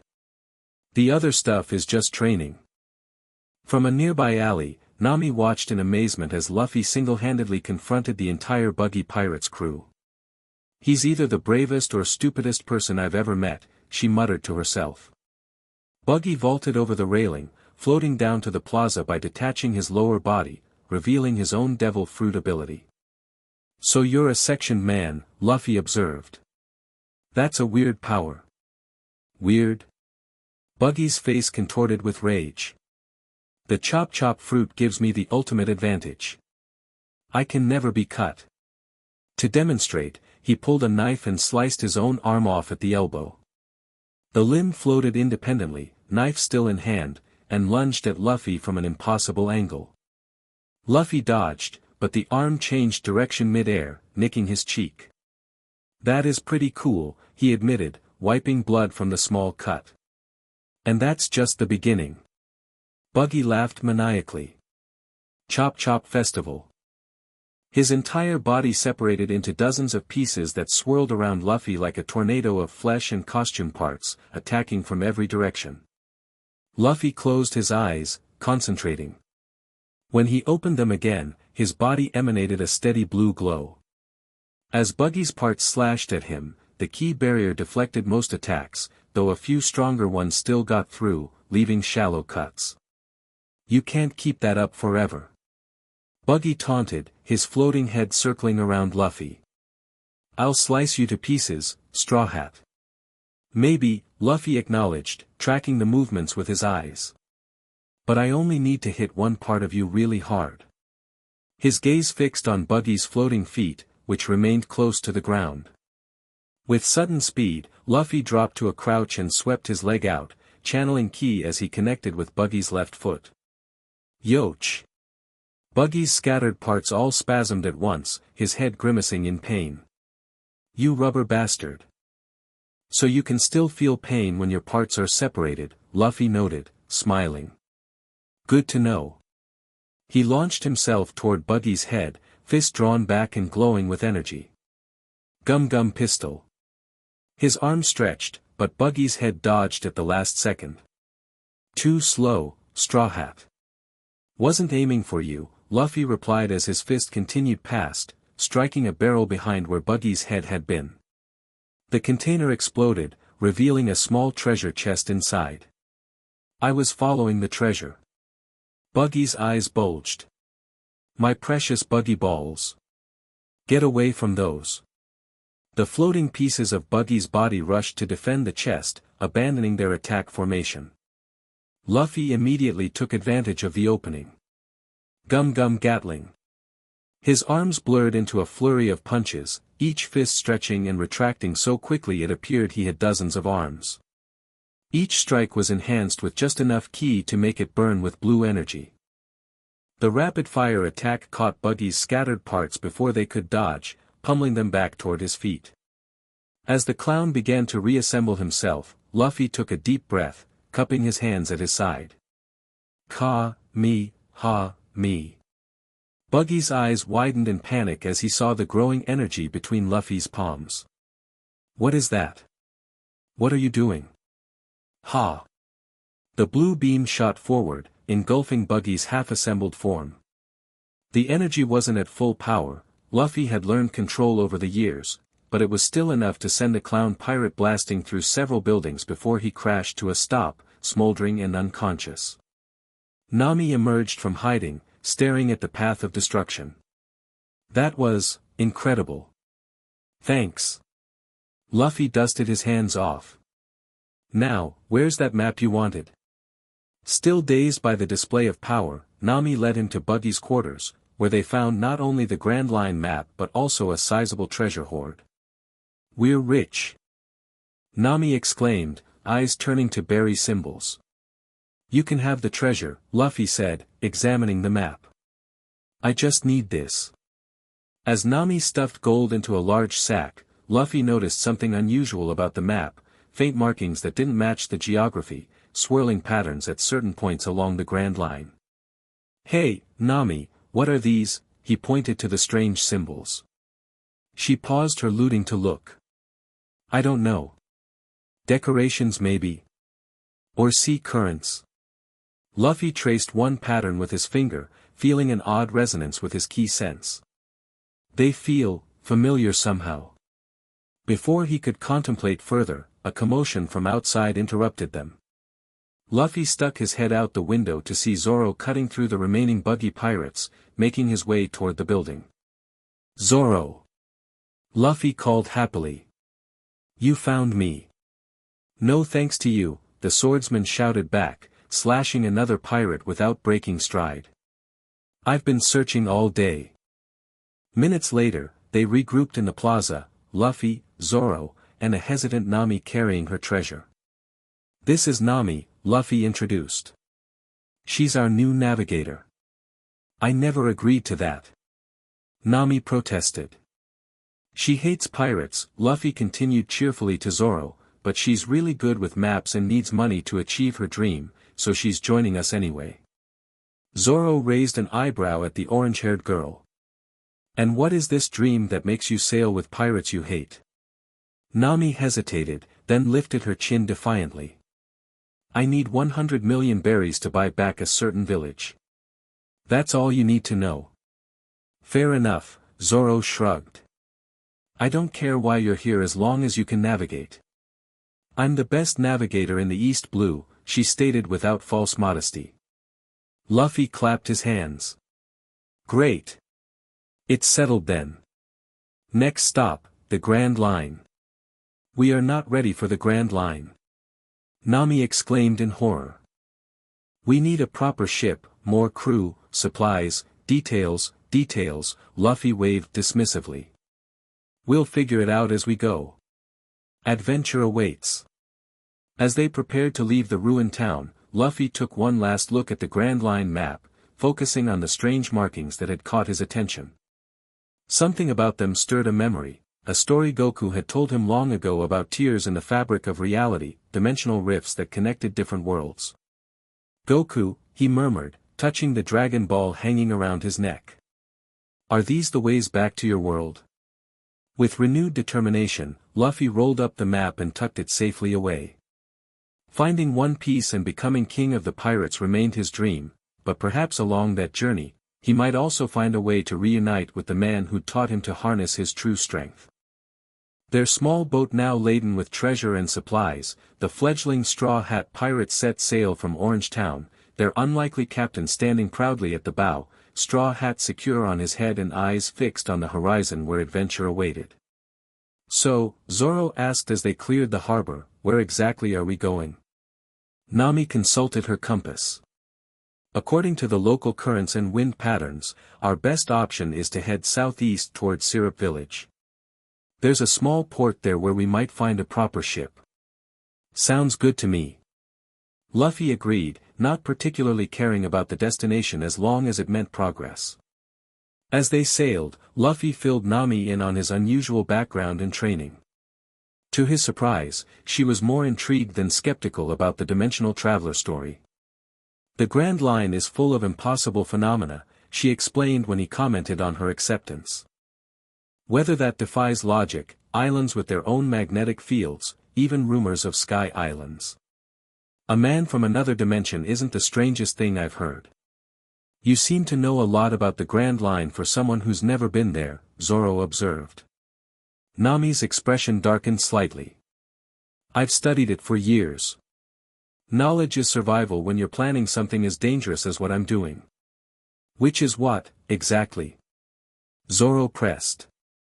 None of your business, Mosshead. What did you call me, witch? Hey. Luffy interrupted their budding argument. Look at that. He pointed skyward, where a strange distortion rippled across the otherwise clear blue. The air seemed to fold in on itself, creating a momentary shimmer like heat haze, but with faint colors that shouldn't exist in nature. What is that? Nami squinted at the anomaly.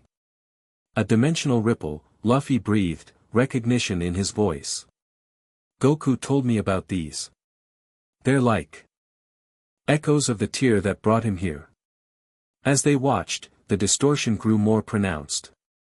For just a moment, through the wavering air, they glimpsed what appeared to be mountains unlike any in their world, impossibly peaked formations floating in a lavender sky. Another world, Zoro muttered, hand instinctively gripping his swords. Then, as quickly as it appeared, the ripple collapsed in on itself and vanished, leaving only empty sky. Luffy's heart pounded with excitement. They're real.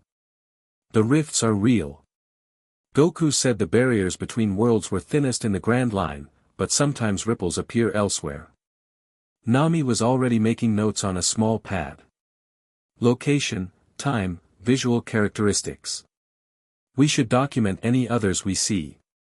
If there's a pattern, we might be able to predict where and when larger rifts might form. You believe me about Goku? Luffy asked, surprised by her immediate practicality. Nami shrugged. I just saw another dimension with my own eyes. Besides, it explains how you can do those energy tricks that aren't devil fruit powers. She glanced at him shrewdly. You want to find him again, don't you? This teacher of yours? Yeah, Luffy admitted, touching the Dragon Ball. He promised we'd meet again someday. And he always kept his promises. Well, Nami said, tapping her pencil against the navigation chart, if these rifts follow the markings on Buggy's map, we're headed in the right direction anyway. Their journey continued, taking them to Syrup Village where they acquired both a proper ship, the Going Merry, and a new crewmate in Usopp, a long-nosed sharpshooter with a talent for tall tales and surprising courage when it counted. Luffy was delighted to discover that Usopp's father, Yasopp, was a member of Shanks' crew, another connection to his past and the pirates who had helped raise him. The coincidence felt like confirmation he was on the right path. With each new island they visited, Luffy not only gathered allies for his pirate crew but also discovered more dimensional anomalies, brief, tantalizing glimpses of other worlds that appeared with increasing frequency as they approached the Grand Line. On a floating restaurant called the Baratai, they recruited Sanji, a skilled chef with a chivalrous heart and lethal kicking techniques. There, Luffy began teaching both Usopp and Sanji the basics of ki manipulation, just as he had with Zoro. The energy flows from your center, he explained during an impromptu training session in the restaurant's storage room. Imagine it like water through a pipe, or in your case, Sanji, like heat spreading through food as it cooks. Sanji, ever the quick study when properly motivated, managed to produce a faint glow around his right leg after just 2 days of practice. This is incredible, he marveled, executing a practice kick that left a brief trail of energy in its wake. With this kind of power, I could protect any lady from harm. Or help us fight our way through the Grand Line, Zoro commented dryly. Usopp struggled more with the concept, his natural caution making it difficult to release his energy freely.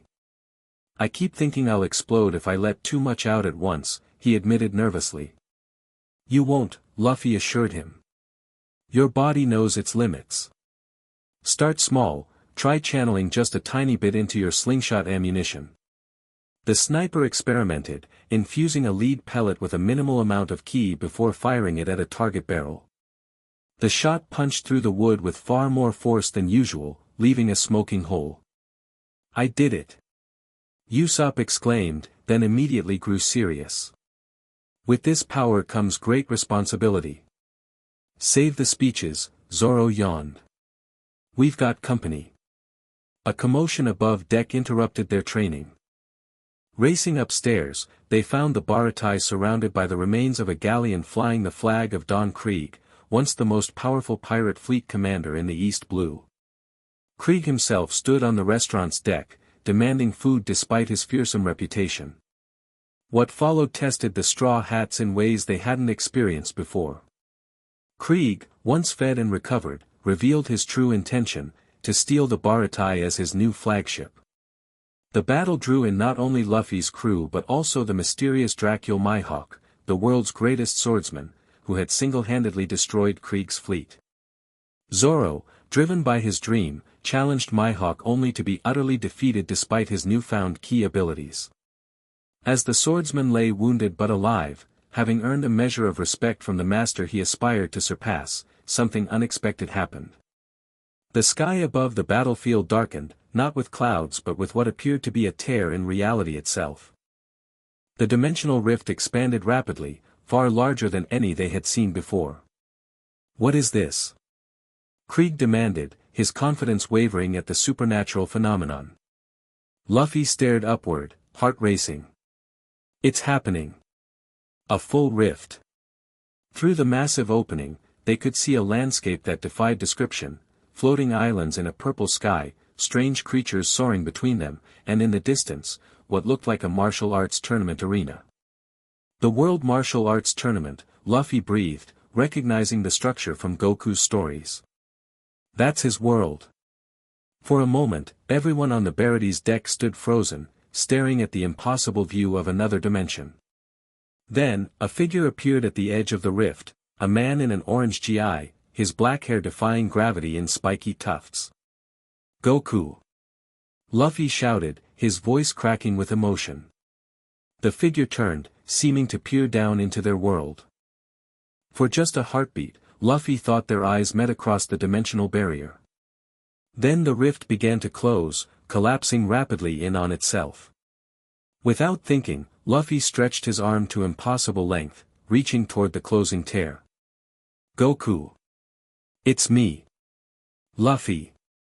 His rubber fingers extended to the very edge of the rift before it sealed completely, leaving only empty sky behind. Luffy's arm snapped back, and he fell to his knees on the deck, breathing hard. He was there, he whispered. He was right there. The battle resumed moments later, as if the universe itself had merely paused to accommodate the dimensional visitor.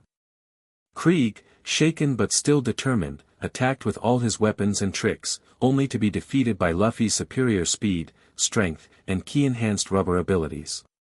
In the aftermath, as they tended to Zoro's wounds and helped repair the damage to the Baratai, Nami pulled Luffy aside. "I've been tracking the rifts," she said, unfolding her chart. "They're appearing more frequently as we get closer to the Grand Line, and they're getting larger." Luffy nodded, still distracted by the near encounter. "He looked exactly the same," he murmured. "Like he hasn't aged a day." "That might be important," Nami pointed out. "If time flows differently between dimensions, it could affect when and how the rifts appear." She showed him the pattern she'd been mapping. "See these? They're following the same spiral formation as the markings on Buggy's map of the Grand Line. I think whoever made that map knew about the rifts." Luffy studied the chart with unusual focus. "We need to get to the Grand Line. That's where the biggest rifts will be." "We will," Nami promised, then hesitated. "But Luffy, there's something I need to take care of first. In my home village, Kokoyashi." The haunted look in her eyes told him this wasn't a simple visit. "Your dream," he remembered. "The 100 million berries to buy back the village." She nodded, not meeting his gaze. "I may have stolen your ship while you were fighting Krieg. My plan was to take it and go alone." "But you didn't," Luffy observed. "No," she admitted. "After seeing that rift, seeing how you reached for your teacher, I realized I couldn't just abandon people who understand what it means to have an impossible dream." Luffy placed a hand on her shoulder. "Whatever you're facing in your village, we'll face it together. That's what crews do." True to his word, the Straw Hats set course for Kokoyashi village, where they confronted the fishman pirate Arlong and his crew who had terrorized Nami's home for years. The battle pushed each of them to their limits, but Luffy's rubber abilities combined with his now masterful key control proved too much even for the physically superior fishmen. Standing in the ruins of Arlong Park after the dust settled, Luffy held out his hand to a tearful Nami. "You're free now. Still want to be my navigator?" She took his hand without hesitation. "To the ends of the Grand Line and beyond." With the East Blue behind them, the Straw Hat Pirates set their sights on Reverse Mountain, the only entrance to the Grand Line. As they approached the massive structure, the dimensional rifts became almost commonplace, appearing several times a day, though none as large as the one at the Baratai. "We're getting closer," Luffy told his crew as they prepared to navigate the treacherous mountain river that would carry them into the Grand Line. "I can feel it. Goku is out there somewhere, trying to find his way back just like I promised to find him." Usopp, nervous as always about their next challenge, asked the question no one else had voiced, "But Luffy, what happens if you find him? Would you leave us to go to his world?" The question hung in the air as the crew watched their captain's reaction. Luffy touched the Dragon Ball at his neck, then looked at each of his friends in turn, the swordsman destined to be the world's greatest, the navigator mapping her way to freedom, the sniper seeking courage, the chef pursuing the mythical All Blue. "No," he said finally, with absolute certainty. "I wouldn't leave. This is my adventure, our adventure. But I need to see him again, to show him how strong I've become, to thank him for everything he taught me." He grinned, the familiar stretch of rubber cheeks reassuring his crew. "Besides, if the rifts go both ways, maybe he could visit us sometimes. Wouldn't that be awesome? You guys would love him." As the Going Merry approached the base of Reverse Mountain, the sky above them began to distort once more. This time, the rift opened slowly, purposefully, as if someone on the other side was carefully creating it rather than it appearing randomly. Through the opening, they could see a laboratory of some kind, filled with strange equipment. Standing before some kind of control panel was a blue-haired woman in a lab coat. Beside her stood Goku, his hand raised in greeting. "Luffy, his voice carried through the rift, distorted but unmistakable. "Can you hear me? Goku?" Luffy stretched his neck upward, bringing his face closer to the opening. "I can hear you. The rifts are stabilizing." Goku called down. "Bulma says the biggest convergence point is in the New World. We'll meet you there." "The New World?" Luffy shouted back. "That's on the other side of the Grand Line." "I know. It'll be a great adventure." Goku's laughter rang clearly despite the dimensional barrier. "Keep training. Keep getting stronger. I'm proud of you, Luffy." The rift began closing again, but more slowly than before.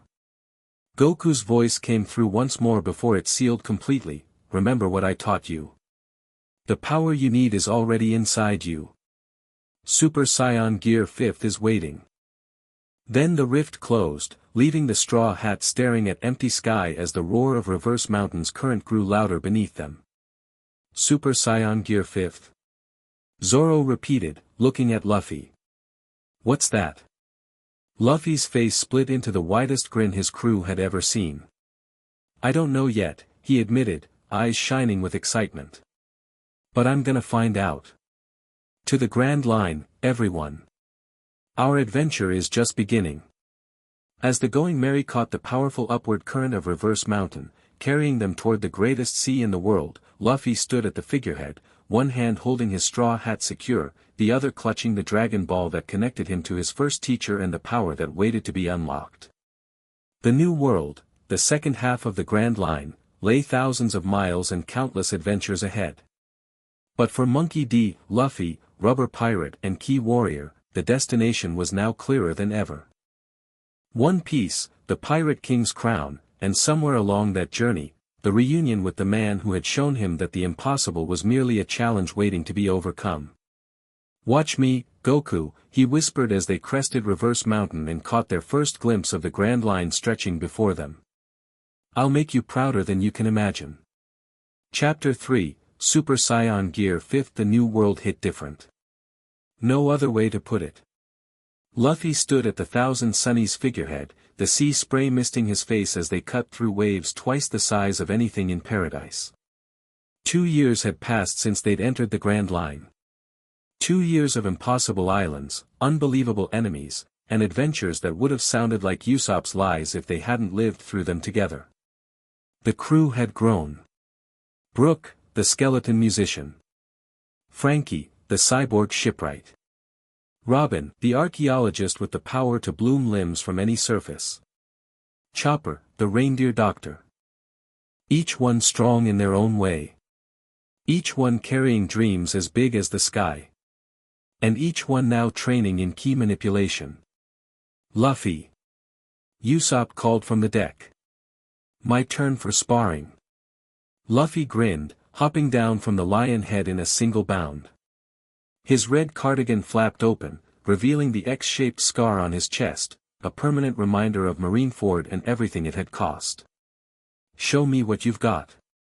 Luffy bounced on the balls of his feet, excitement building. Usopp had come far from the scared kid who joined their crew in Syrup Village. His arms, once skinny, now corded with lean muscle. His eyes, once prone to darting for escape routes, now steady with confidence. Special attack, Firebird Star. Usopp launched a pellet from his slingshot, infusing it with just enough ki to make it glow blue at its core. The projectile exploded mid-air, transforming into a phoenix-shaped flame that swept toward Luffy with unexpected speed. "Not bad." Luffy sidestepped, impressed by the improvement. "But watch this." He stretched his arm back, channeling ki through the rubbery limb until it shimmered with energy. Gum Gum Red Hawk. His fist ignited as it rocketed forward, the friction and focused ki creating flames that took the shape of a blazing hawk's wing. The attack collided with Usopp's phoenix, creating a spectacular midair explosion that showered the deck with harmless sparks. "Show-offs," Nami commented from where she sat mapping weather patterns. But her smile betrayed her pride in how far they'd all come. She'd learned to channel ki through her Climatact, creating weather phenomena that defied even Grand Line logic. Zoro had mastered ki flow through all three swords simultaneously, cutting materials thought to be unbreakable. Sanji's kicks now left burning trails of energy that could slice through steel. Even Robin, Brook, and Frankie had incorporated ki into their unique abilities, though Chopper still struggled with the concept, his animal nature processing energy differently. "Captain!" Brook called down from the crow's nest. "There's another one." Everyone looked up to where the skeleton pointed. Sure enough, the sky above them rippled and tore, revealing another dimension beyond. These dimensional windows had become almost routine in the new world, appearing daily, sometimes hourly, offering glimpses into other worlds. Mostly Goku's world. This particular rift showed a mountainous landscape with impossibly tall peaks jutting into an orange sky. Two figures moved in high-speed combat, their clashes sending shockwaves visible even from this distance. "Is that Goku?" Chopper asked, squinting up at the tiny figures. "Not this time," Luffy replied, his voice tinged with disappointment. After dozens of near misses, he'd gotten good at recognizing his old teacher's energy signature. Different ki pattern. The rift sealed itself after a minute, returning the sky to its normal blue. Luffy turned back to his sparring session, but his heart wasn't in it anymore. "What's up?" Usopp asked, noticing the shift in Luffy's mood. "Just thinking," Luffy replied, adjusting his straw hat. The Dragon Ball still hung from his neck, catching sunlight as it swayed with the ship's motion. "We're almost there." "Almost where?" "The convergence point." Luffy pointed forward, toward their destination, an island that appeared on no official maps but showed up on every log pose in the New World. Rift Island. Nami approached, unrolling the chart she'd been developing for years. Marked across the New World's chaotic geography was a spiral pattern of dots, each representing a place they'd witnessed a dimensional rift. "All the rifts we've documented lead here," she explained to Usopp, pointing to the island ahead. "And they're getting more frequent, just like the markings predicted." "Is that why we've been seeing so many weird monsters lately?" Usopp asked nervously. The past month had brought encounters with creatures none of them recognized, beasts with energy signatures unlike anything native to their world. They'd fought off attacks from wolf-like creatures with armored skin, floating jellies that absorbed ki, and most recently, a humanoid with red skin and horns who demanded to know where Kakarot was. "Something's bleeding through from the other side," Robin said, joining their conversation. "The barriers between dimensions are weakening." "And not just between our world and Goku's," Frankie added, tapping controls on his mechanical arm. "I've recorded at least 5 distinct energy patterns from different rifts. Multiple universes connecting at one point." Zoro, who'd been napping against the mast, opened his one good eye. "Which means when we get to that island. We've got no idea what'll be waiting for us," Sanji finished, lighting a cigarette. Luffy punched his palm, grinning. "Sounds like an adventure." That night, as the Sunny anchored in a sheltered cove a mile from Rift Island, the crew gathered in the aquarium bar to finalize their plans. The circular room's blue light cast wavering patterns across their faces, lending an otherworldly atmosphere appropriate to their discussion. "The island appears uninhabited," Robin reported, referencing the notes she'd made from their telescope observations. "However, there's a structure at its center, a tower of some kind, composed of materials I don't recognize. I'm picking up massive energy fluctuations," Frankie added, projecting data from his built-in sensors. "Whatever's happening there, it's big and getting bigger." Nami circled a spot on her map. "The rifts have been opening in a spiral pattern, growing closer to this central point. If the pattern holds, tomorrow should see a major convergence directly above that tower." "So what's the plan?" Zoro asked, looking to Luffy. "We go in, find whatever's causing this, and I finally meet Goku again," Luffy said simply. "He said he'd be there. And if these rifts are letting things through from other dimensions, we need to stop them before something really bad comes through." "About that," Brook interjected delicately. I've been sensing something unusual approaching the island. A presence that feels wrong. As the skeleton musician, Brook's connection to the boundary between life and death gave him unique sensitivities. If he felt something was wrong, they all knew to take it seriously. Wrong how?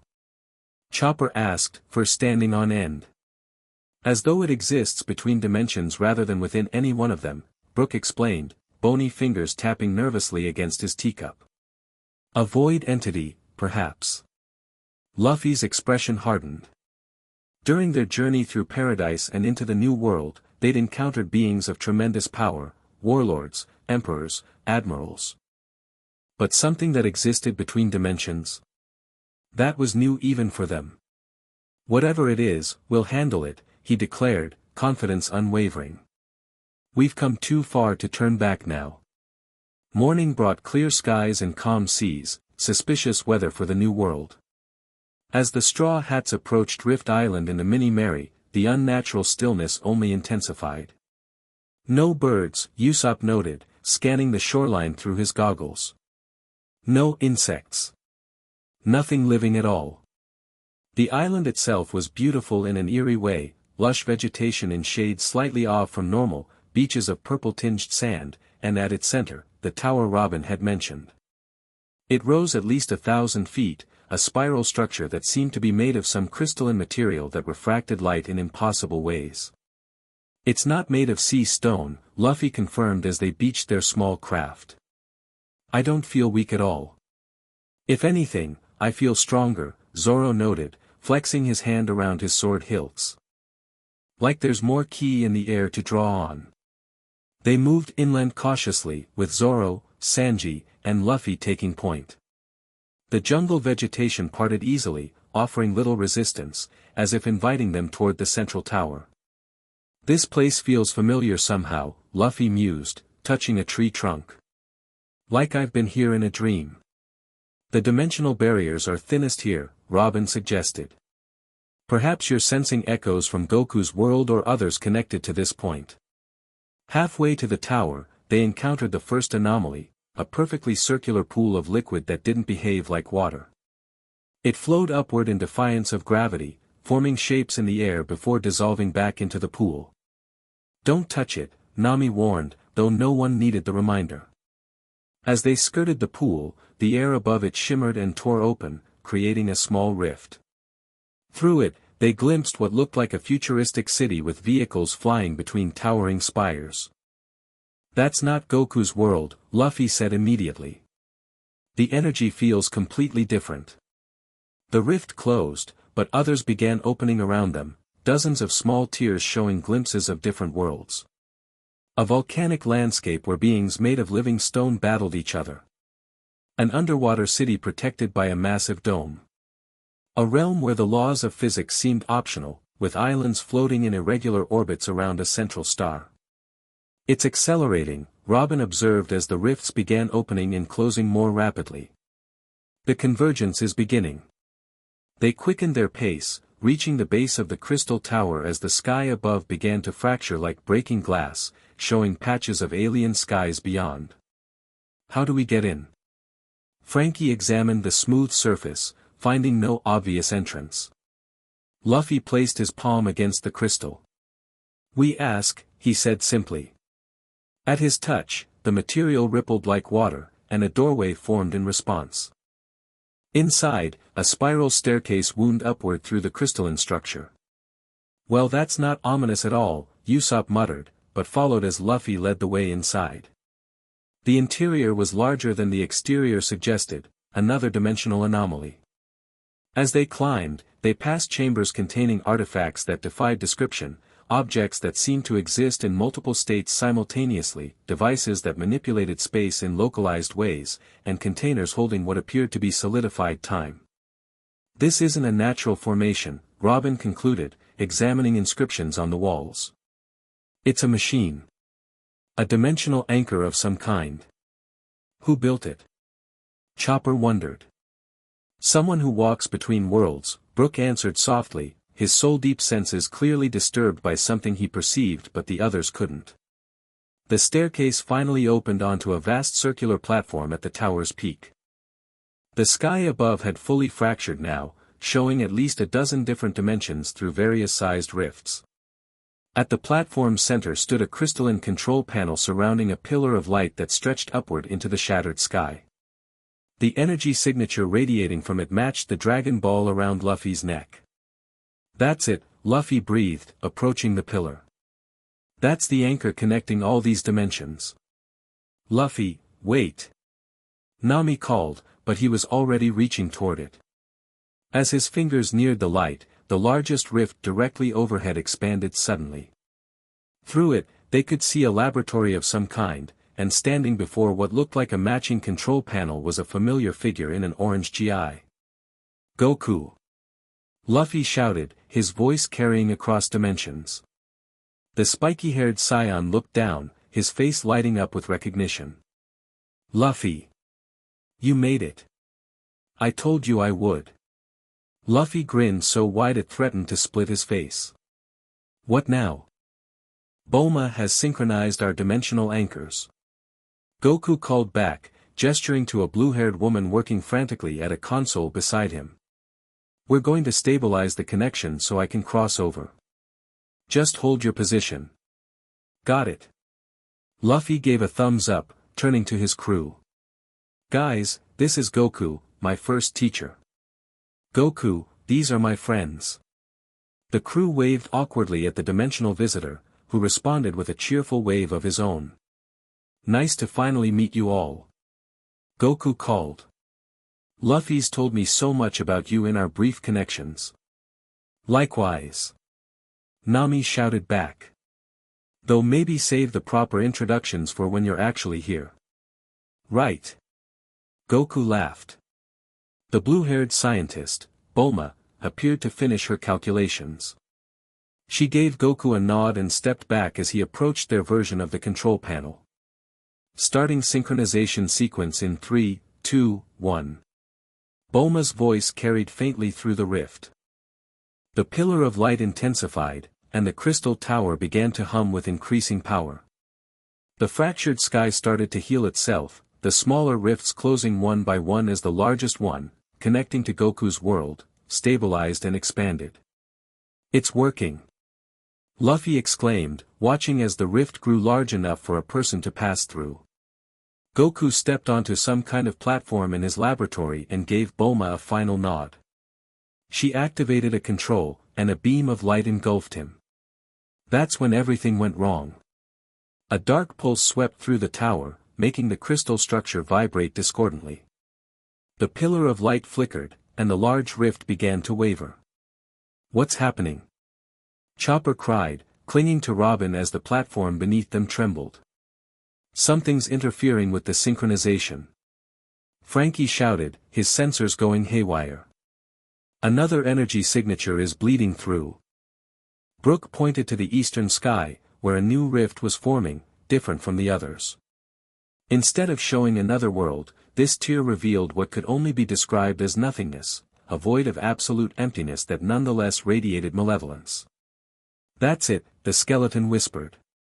"The wrong presence I sensed."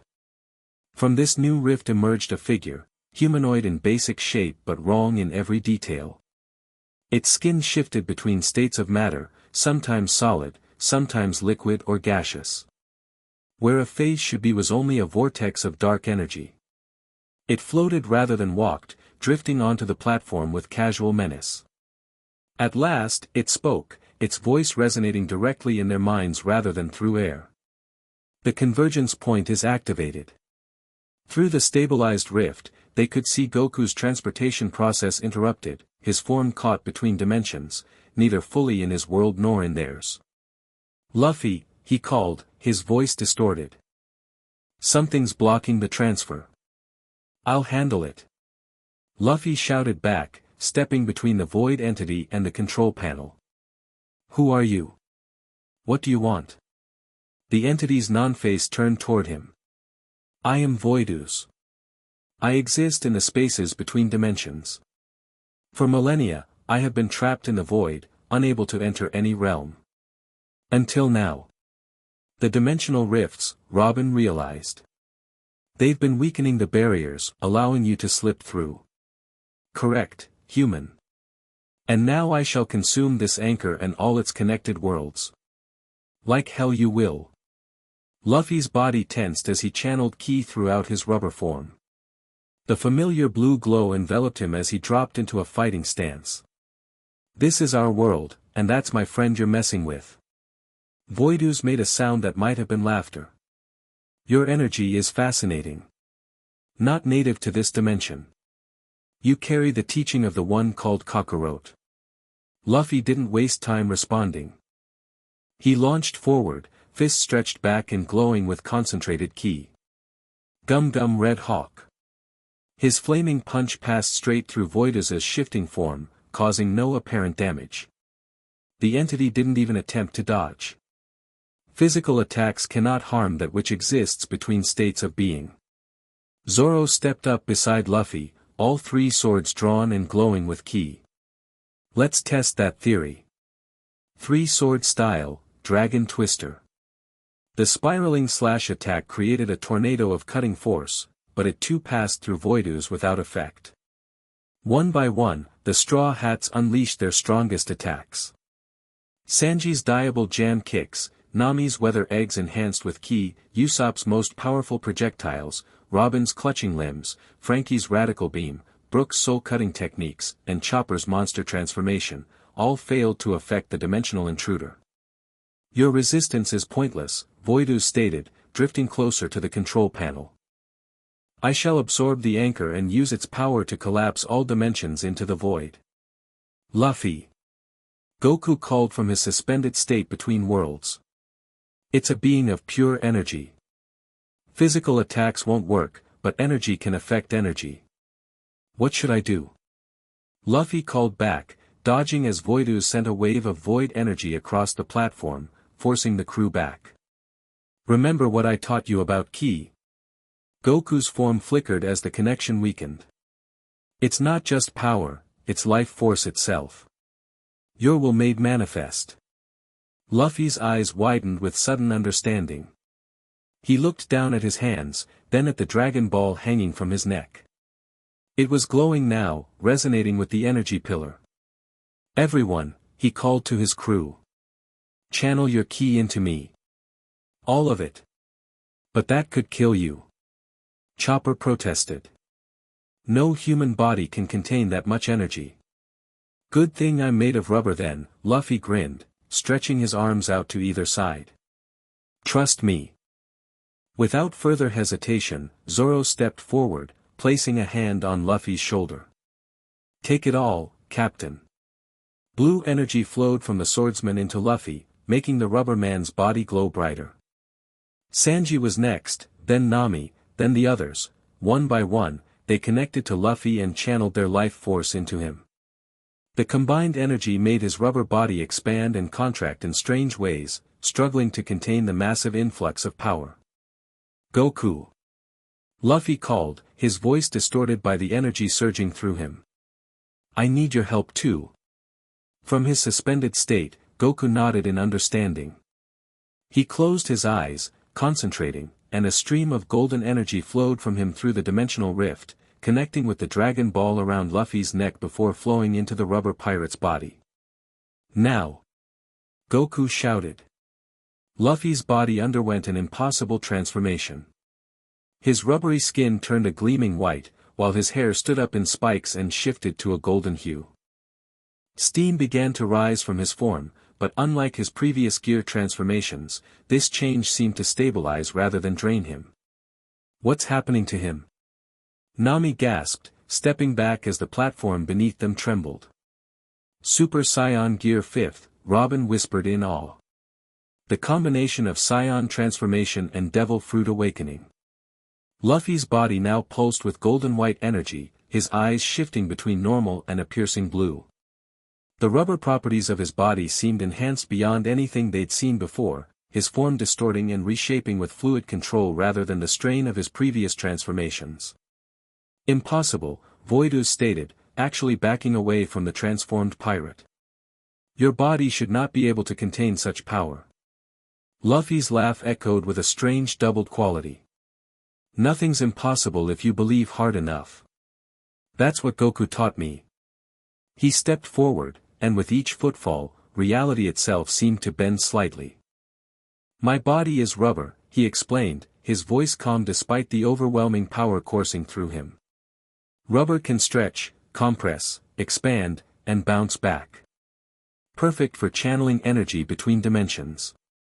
Luffy raised his fist, which glowed so brightly it was difficult to look at directly. Time to send you back to the void. Gum gum.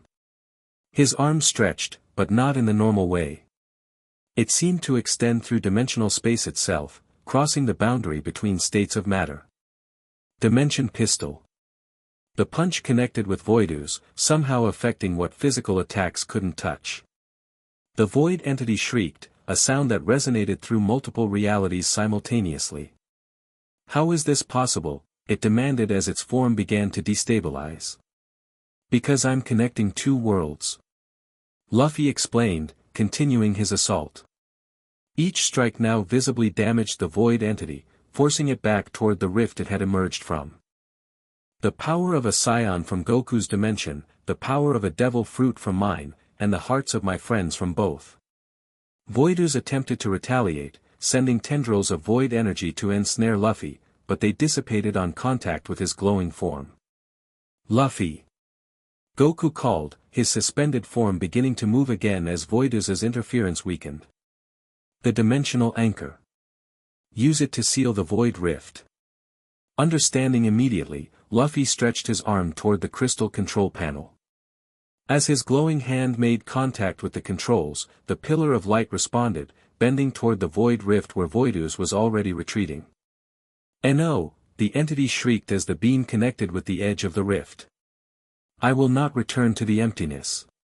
You don't belong in our worlds, Luffy stated, his voice echoing with power. Go back to the void. The pillar of light intensified, forcing the edges of the void rift to close like a wound healing. Voidus made one last desperate lunge toward Luffy, but the transformed pirate met it with a final devastating attack. Gum Gum Dimension Gatling. His arms blurred into hundreds of punches, each one striking across dimensional boundaries, shattering Voidus's form into countless fragments that were sucked back into the rapidly closing void rift.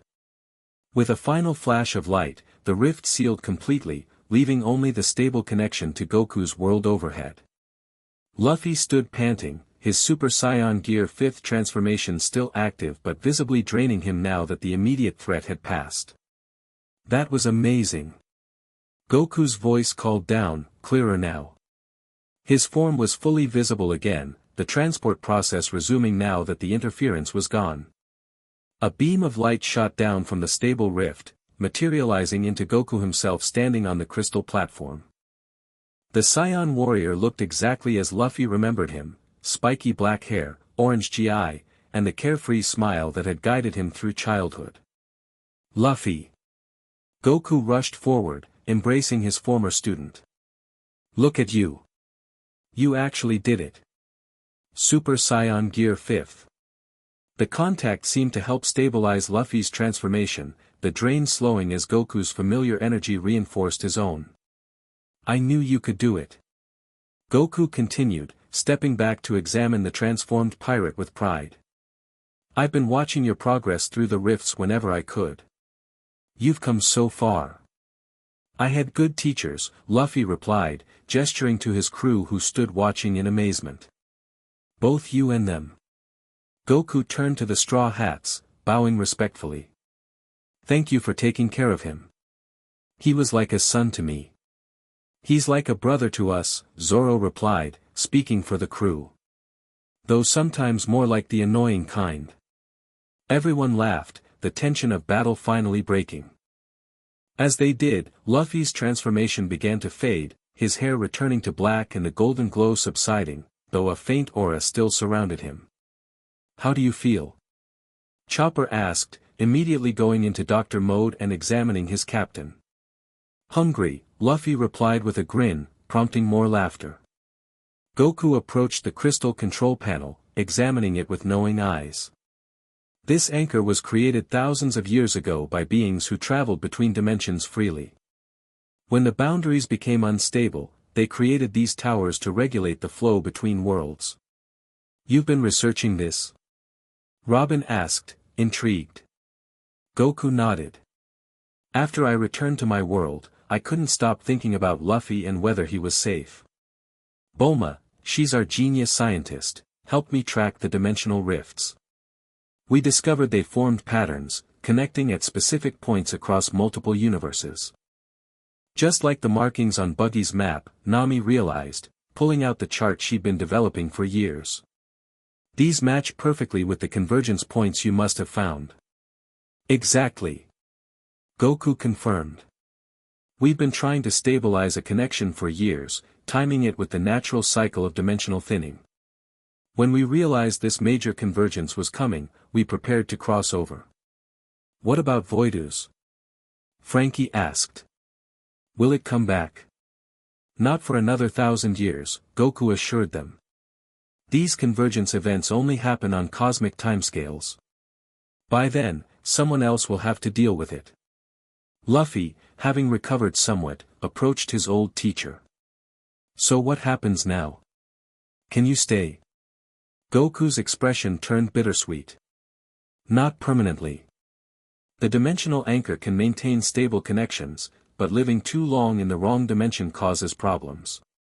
I can visit for a while, though, weeks, maybe months at a time. He brightened. And now that you've unlocked Super Saiyan Gear 5th, you could potentially visit my dimension too. Wouldn't that be amazing? You could meet Gohan and Goten and everyone else. Luffy's face split into an enormous grin. That would be awesome. But first. He looked at his crew. We have a journey to finish. I promised to become king of the pirates. And I promised to train you properly, Goku replied. Super Saiyan Gear 5th is just the beginning. There's so much more you can do with it once you learn to control it fully. The dimensional anchor hummed softly, maintaining the stable connection between worlds.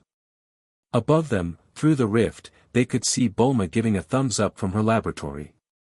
Connection stable for approximately 1 month, she called down. After that, Goku needs to return before cellular deterioration begins.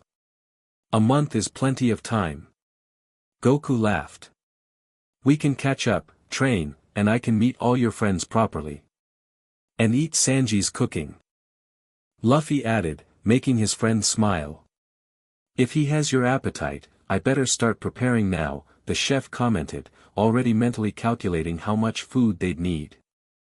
As they prepared to leave the tower, Robin lingered behind to examine more of the inscriptions on the walls. Fascinating, she murmured. According to these, the dimensional anchors aren't just passageways, they're libraries. They contain knowledge from every connected world. Meaning we could learn techniques and abilities from multiple dimensions, Brook realized.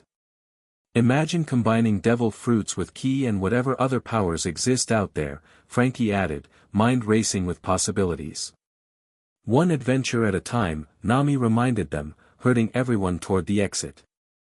Let's get back to the Sunny before something else tries to destroy reality. Later, aboard the Thousand Sunny, Luffy and Goku sat on the figurehead together, watching the sunset over the new world's unpredictable sea.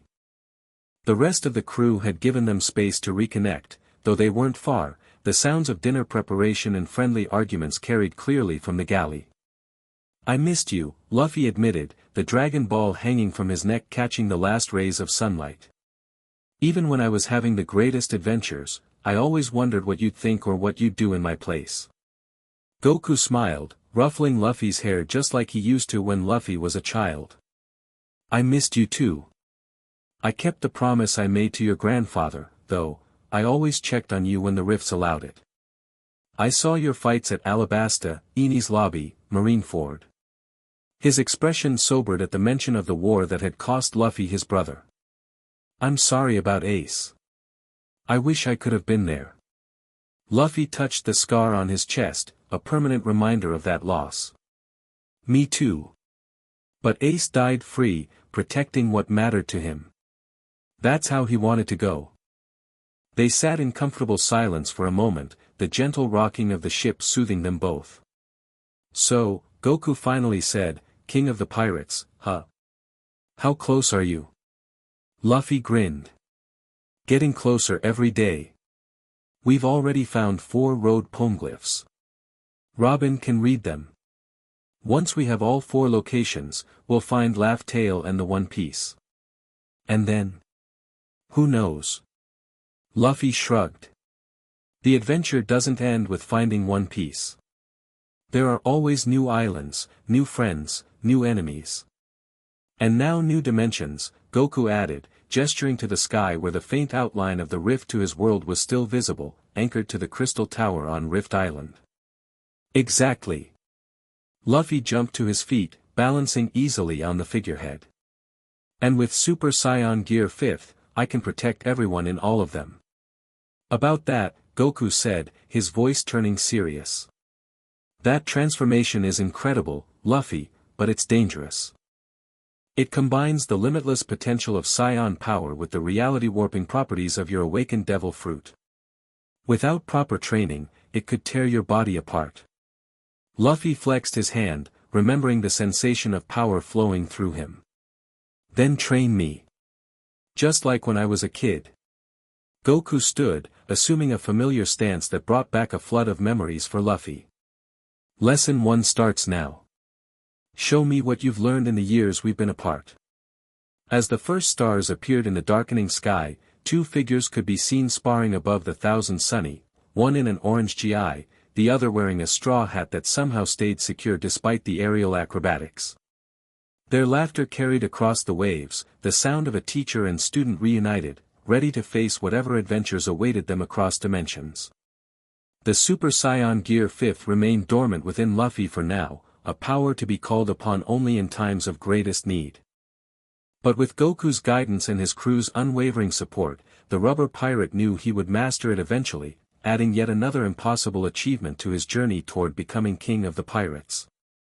And somewhere in the void between dimensions, Voidus watched and waited, knowing that the cycle would turn again someday. But that was a problem for another time, another adventure. For now, Luffy had everything he needed, his crew, his dreams, and his first teacher back by his side.